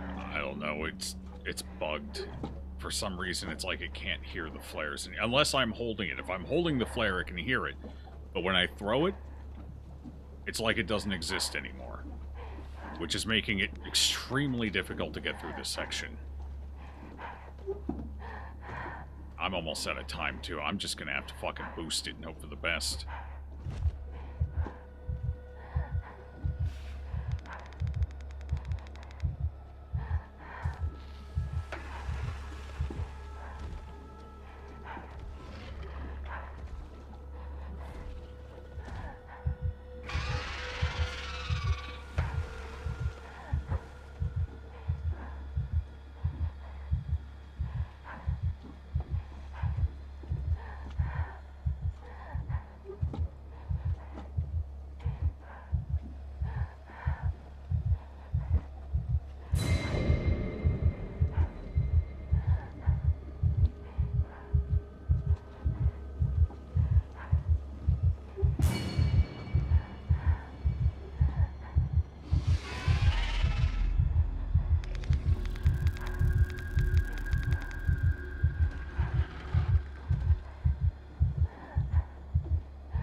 Problem now is I'm out of fucking flares. I can't throw anymore. I'm almost out of time.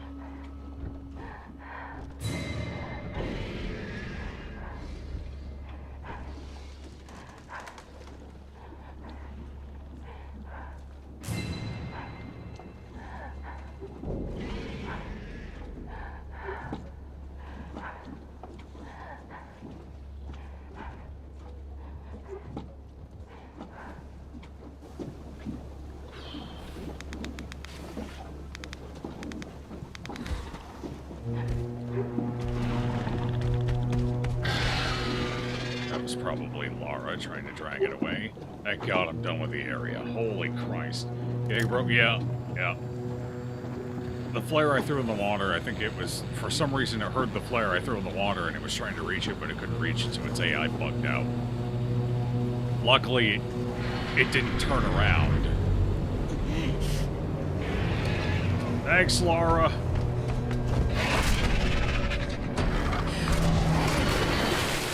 Dumbass funkin'. Wait.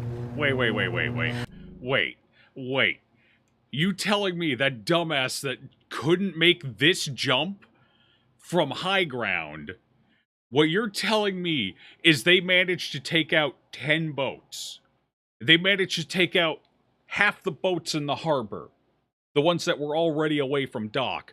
You telling me that motherfucker right there that just fell in the water short of the boat from what should have been a relatively short lead, like it should have had. You telling me those took out the boats? That's the creature that took out the boats. Okay.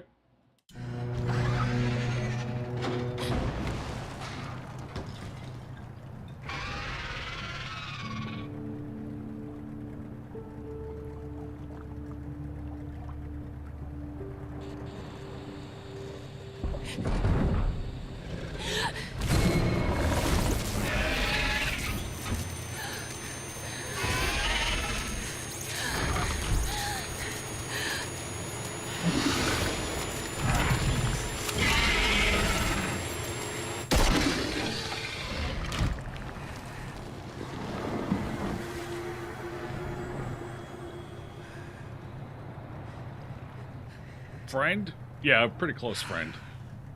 What's up, Mike Dino? I thought they were supposed to, like, instantly drown when they went underwater. That one was able to stay underwater for, like, a whole minute and then climb up. If not friend, why is it friendship? The shotgun? Well, shotguns are always friends. Sometimes they just give aggressive kisses and, you know, a little too aggressive sometimes, you know?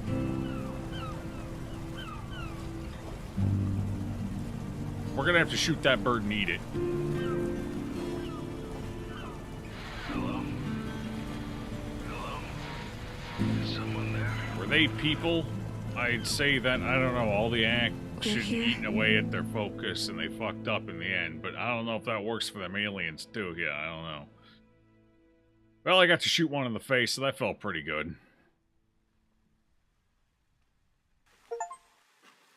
I'm here. Get on the boat and escape. Alright, how many people got through? A dangerous road. Complete the game on medium or higher difficulty. 8.1% completed on medium or higher difficulty. 10% completed on easy.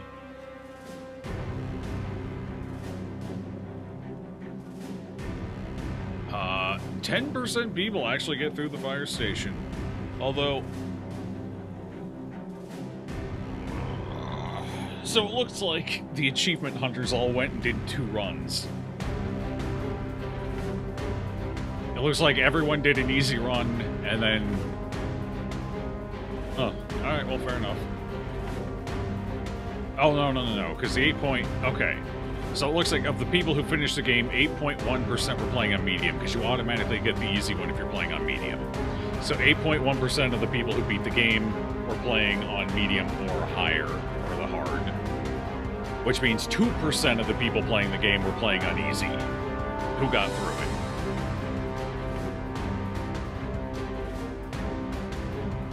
it. Yeah, checks out.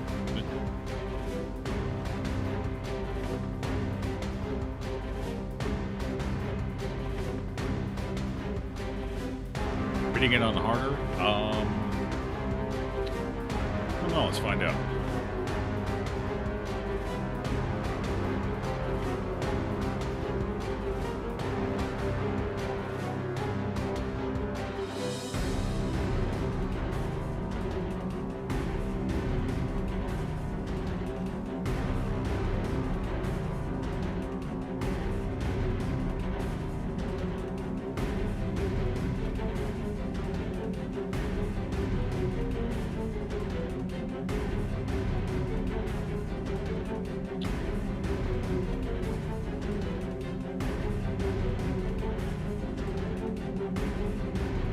There's a bunch of speedrunning achievements. Oh, complete the game on hard difficulty, an arduous journey. Yes, there's 1 tier higher.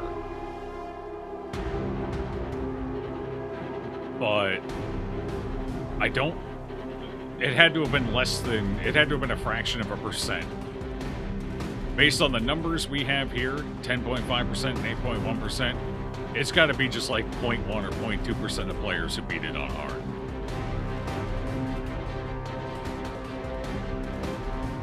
%?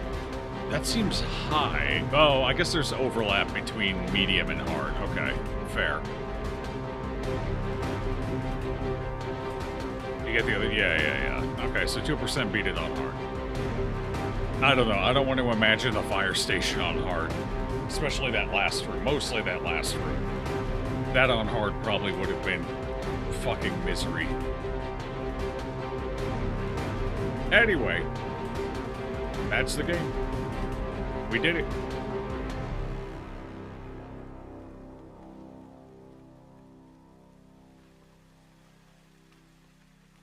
Cool ideas. Probably could have trimmed the fat a little bit. There were definitely areas that were longer than they needed to be.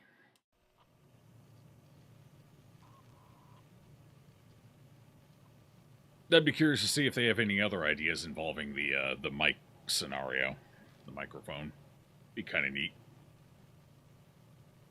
Only 0.3% got all mixtapes and toys. I was close. I think I missed one mixtape through the entire game. I think I missed one mixtape, and I think I missed two of the spaceships. I think I missed 2 spaceships and 1 mixtape. Almost had them all. I know where one of the spaceships is that I missed because I ended up going down the other path instead of its path. Let's see. What else? There was something else I was going to say. Now I can't remember what it was.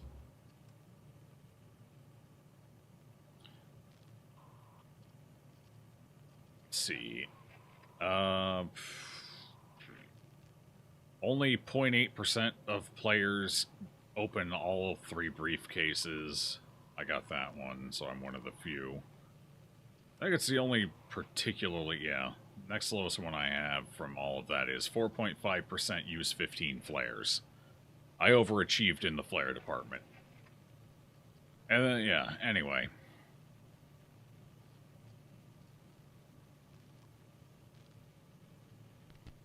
Alright, hold on, one more thing.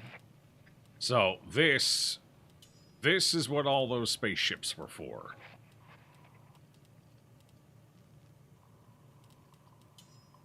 To get the coins to unlock this stuff. Wow. Wait, what is that monster? Wait, what?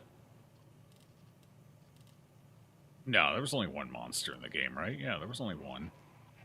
Apparently they should have to have one of their accounts to do it. Anyway. Maybe that's just the monster in a different pose. This one seems like an action pose with their mouth open and shit. This one might be a more passive pose, I guess.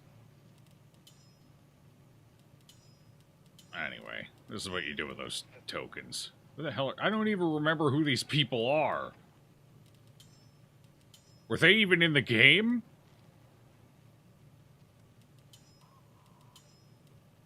Okay, that's Mark. That's Laura. That's... I forget his name. Martin? Martin. That's our character. I don't even know what the fuck this is. That's young Martin.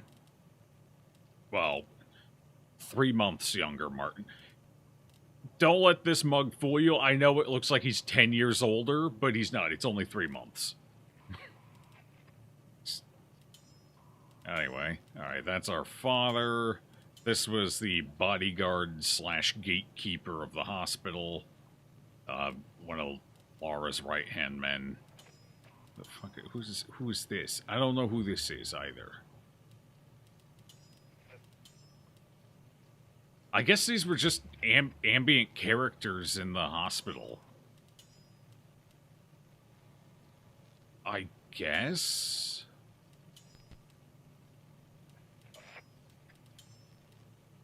Because I don't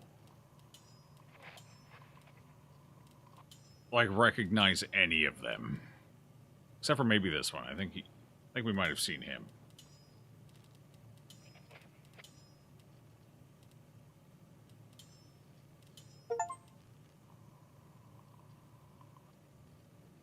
That's old. Oh, that's Robert. Laura's husband. Okay, we know who that is. He was from the flashbacks. That's Laura. Younger Laura. Pre-issue Laura. Who the hell are you? Eliana. I don't even remember an Eliana. The hell are you? I don't... Jessica? Who's Jessica? Okay, we know who Igor is. Who are these people? Brigida? Who the hell's Brigida?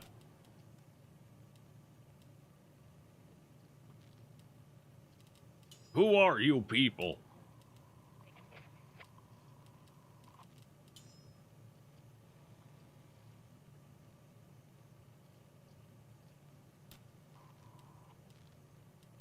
Okay, yeah, that's Robert. Oh, that's... Okay, that's our character. Is this also our character? Okay, we get two models. Apparently. Then this... I don't know. Kenneth. Oh, that's young. That's our old man from the flashbacks. Okay, that's who that is. He did look familiar, so we did see him. Mario? Where's Luigi? Fabian, I don't... Yeah, I don't know. They had to have been there. Maybe the nameless characters running around and dying in the hospital. It's the only thing I can think of. But anyway, very important. Yes, all the flares. Every flare I could use, I threw.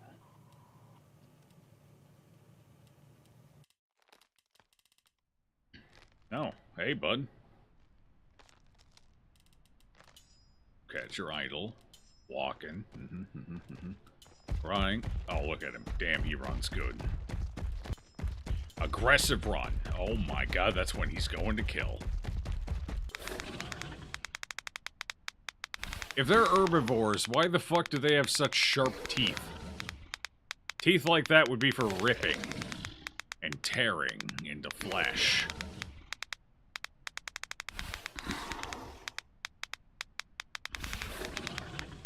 So, if they're not predators, why such sharp fangs, my dear?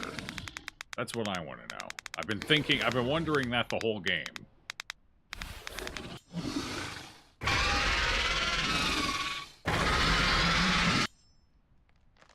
Aggressive idol? What the hell? I never saw them in this position. What is this?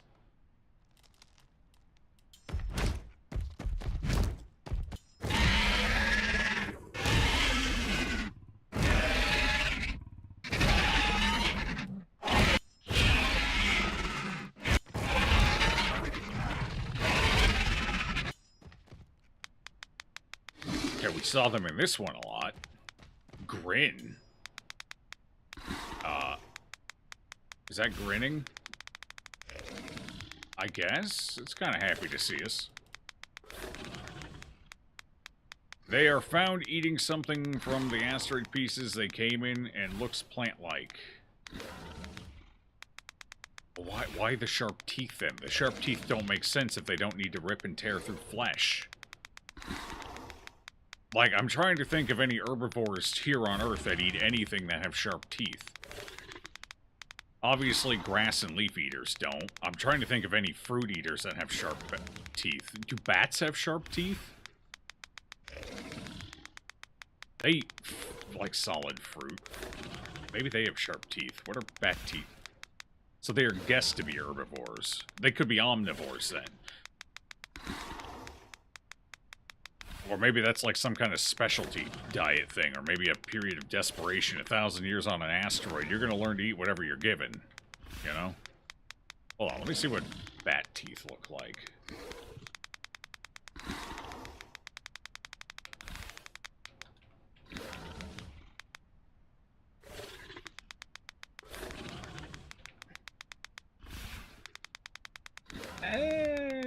Okay.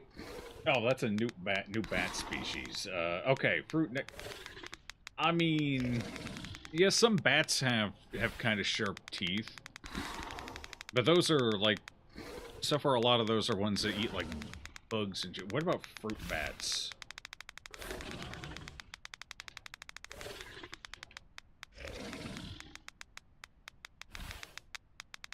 Okay, that's just bat teeth in general. Where are fruit bats?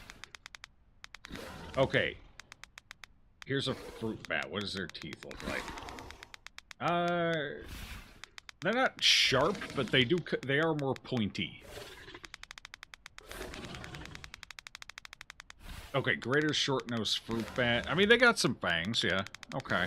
I mean, I guess you'd use fangs for the same reason. Like, fruit flesh may not be as tough as meat flesh, but I guess there's still some value there in having at least some canines or something. Although these teeth look a little, I don't think you'd need that many. It's certainly not quite that sharp. The ones on the fruit bats, well, yes, they do come to points. They're very dull points. They're almost like a dog's teeth. They're not like, they don't come to like a sharp end. They're pretty dulled off. These motherfuckers are sharp. Look at them. That's a fine needle-like point those puppies come up to. That'd hurt somebody. Wouldn't want to prick your thumb on one of those. Okay, so it looks like they have front teeth, which they use to kind of dig into the fruit, and then they've got flatter teeth in the back that they use to chew it, it looks like, from the skulls I'm looking at here. So again, kind of like a dog, almost. They have a very canine-looking mouth. That would smiling wide. Look at him. Look at him. Look at, he got his tongue hanging out and everything. Anyway. Yeah, so, yeah, I guess that's a good point. Although you would need the front teeth for insects. Most bats are just gonna, the insect is just gonna go in the mouth and they're gonna start chewing them with the back chompers. So my only guess is the fangs are used to puncture into and break through the outer, like, skin of, the tougher skin of fruits. So I guess you could say if what they were eating had a particularly tough rind, they might need sharper fangs. But if it's got a tough rind, it's going to wear their fangs down, too. Or their teeth. Like, they're not going to stay sharp, you know, constantly chomping through something that's actually giving resistance like that. So, I don't know.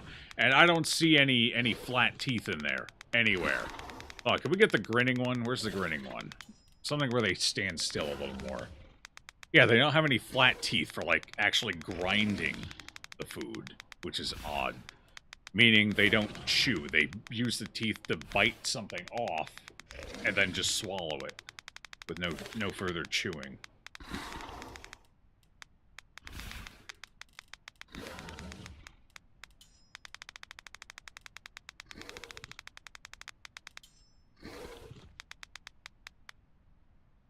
Anyway, again, I'm just overthinking something nobody else put any effort into thinking about.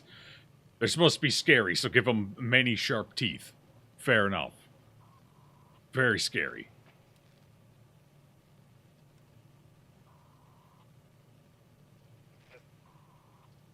But anyway, that's the game. That's going to do it for me tonight as well. Hey, we actually made it till about 8. It was a 5-hour stream.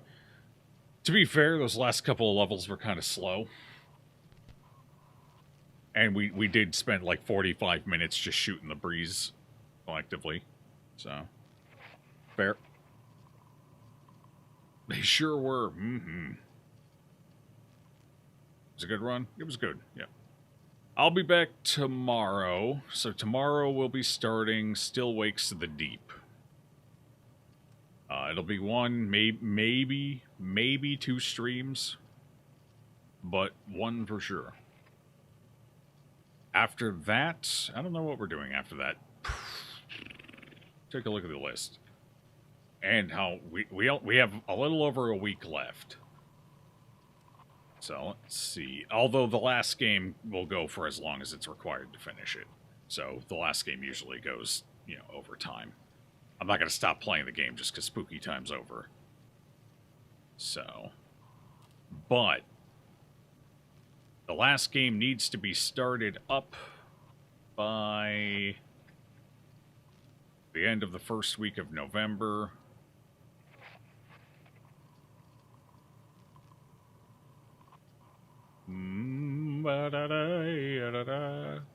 So let's see. How many days do we have left? We're doing... I'm not going to be able to stream one of the listed games on Thursday because that's... I almost just said Thanksgiving. That's Halloween. We're going to be doing a Halloween stream, Dan, Abby, and myself. Like we did last year, so... won't be able to do anything that day. Okay, it's the 29th, so tomorrow we do Still Wakes the Deep. The day after's the Halloween stream. Okay. The day after that, I'm assuming the Halloween stream will be eating up our co-op slot this week. So, Saturday will either be finishing Still Wakes the Deep or starting...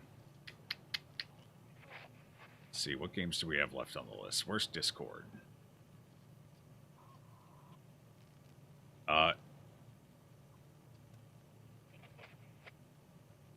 We could do Choo Choo Charles as well.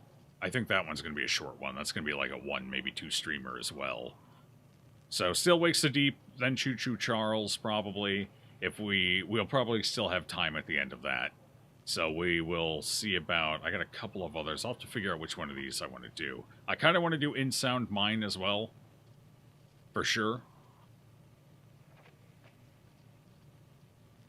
Considering I bought that recently specifically to play it this year. So it'd be nice to get that one done. Same with Choo Choo Charles. So we'll definitely be hitting those two before it's over.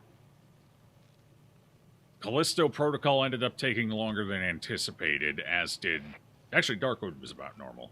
But anyway, Callisto Protocol ended up taking a little longer than expected. I wasn't originally planning on playing this game here. So it kind of took some space as well. How long is In Sound Mine? You say that, but you stopped Wet Ghost Girl for a bit. That's true. Wet Ghost... Fatal Frame. Have you done the Alan Wake games? The first one, yes. Second one, I have no intention of playing. It's Epic exclusive. I'm not interested. I like the Alan Wake games, or the universe, and I like the first game. The second game looks okay. It looks fine. I'm not sure I like switching the main character, because honestly, the thing I liked about Alan Wake the most was Alan Wake. I don't know about switching to a completely new protag. That's kind of... I don't know. That's caught me kind of a little sour on it. I don't think I want to play as anyone else in the Alan Wake game. The game's mechanics aren't that compelling. Like, the gameplay is not that compelling. It's the story, the character, and the narration. And the fact that the character is the one doing it. So, switching Alan Wake out of the equation... I ain't exactly sopping wet about the idea, you know? So, I don't know. I'm kind of... And then throw in Epic exclusivity on that, and I just don't think I care. I like it because of Alan Wake. In Sound Mine took you 17 hours-ish, so that'd be like 3 streams. Okay, well that would definitely fit into the overtime. And that would leave us with a little time left over, probably. How long is Killer Frequency? I got that one, too.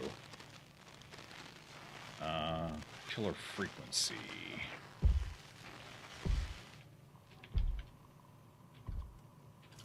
What's the time to beat on that? Okay, if you focus on the main objectives, it's about 5 hours, so possibly a 1-streamer. If you want to see everything in 100% the game, it's 11.5 hours. I don't usually try and 100% horror games. So, that one looks like it's going to be a one streamer, depending. It might be a longer stream, but 1 stream. So we may have time to get both... So we may have time for Choo Choo Charles, In Sound Mine, Killer Frequency for sure. We may be able to get all 3 of those done. And there with thumps. Yeah, if you sit on the screen for long enough, it sends one of them into kind of, I don't know, spook you a little. You did do everything in it, though, so maybe it takes you less. Oh, okay, well, fair enough. Hold on, let's see. What's the actual time to beat? Time to beats tend to be a little off for me, but not too far off. In Sound Mine. Let's see. Okay, main story, it looks like it's still 10 hours on average, so for me, I usually have to add 20 to 30% to that time, so I mean, it'd probably be a 12 to 14-hour game for me, so that's still at least 2 streams.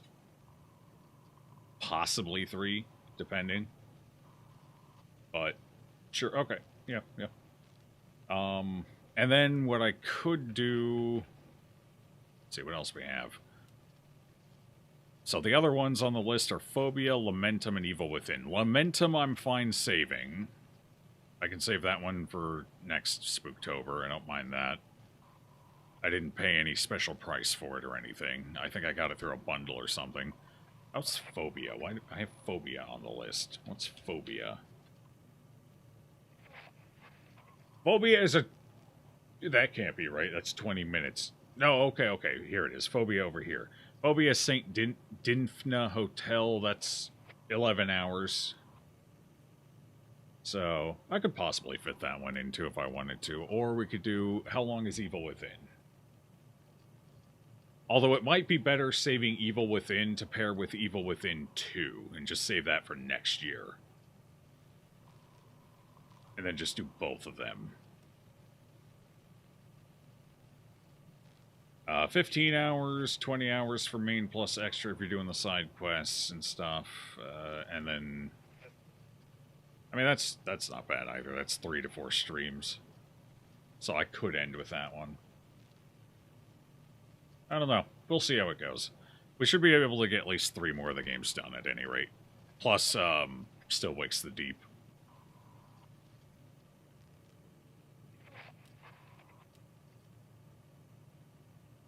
Okay. Alright. Hold on. I don't know if does anyone actually stream on Tuesdays? Other than me?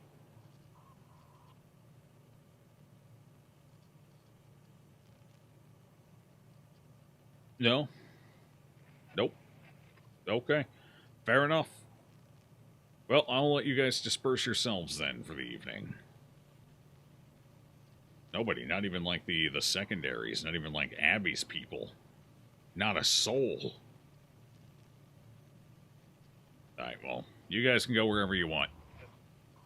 I'm gonna go find something to eat and feed the dog. That's what I'm gonna do. Thanks for hanging out, everybody. It was a neat game. I kind of like the whole be quiet thing while we were playing. It was a neat shake-up. Stay safe out there. I'll see you tomorrow.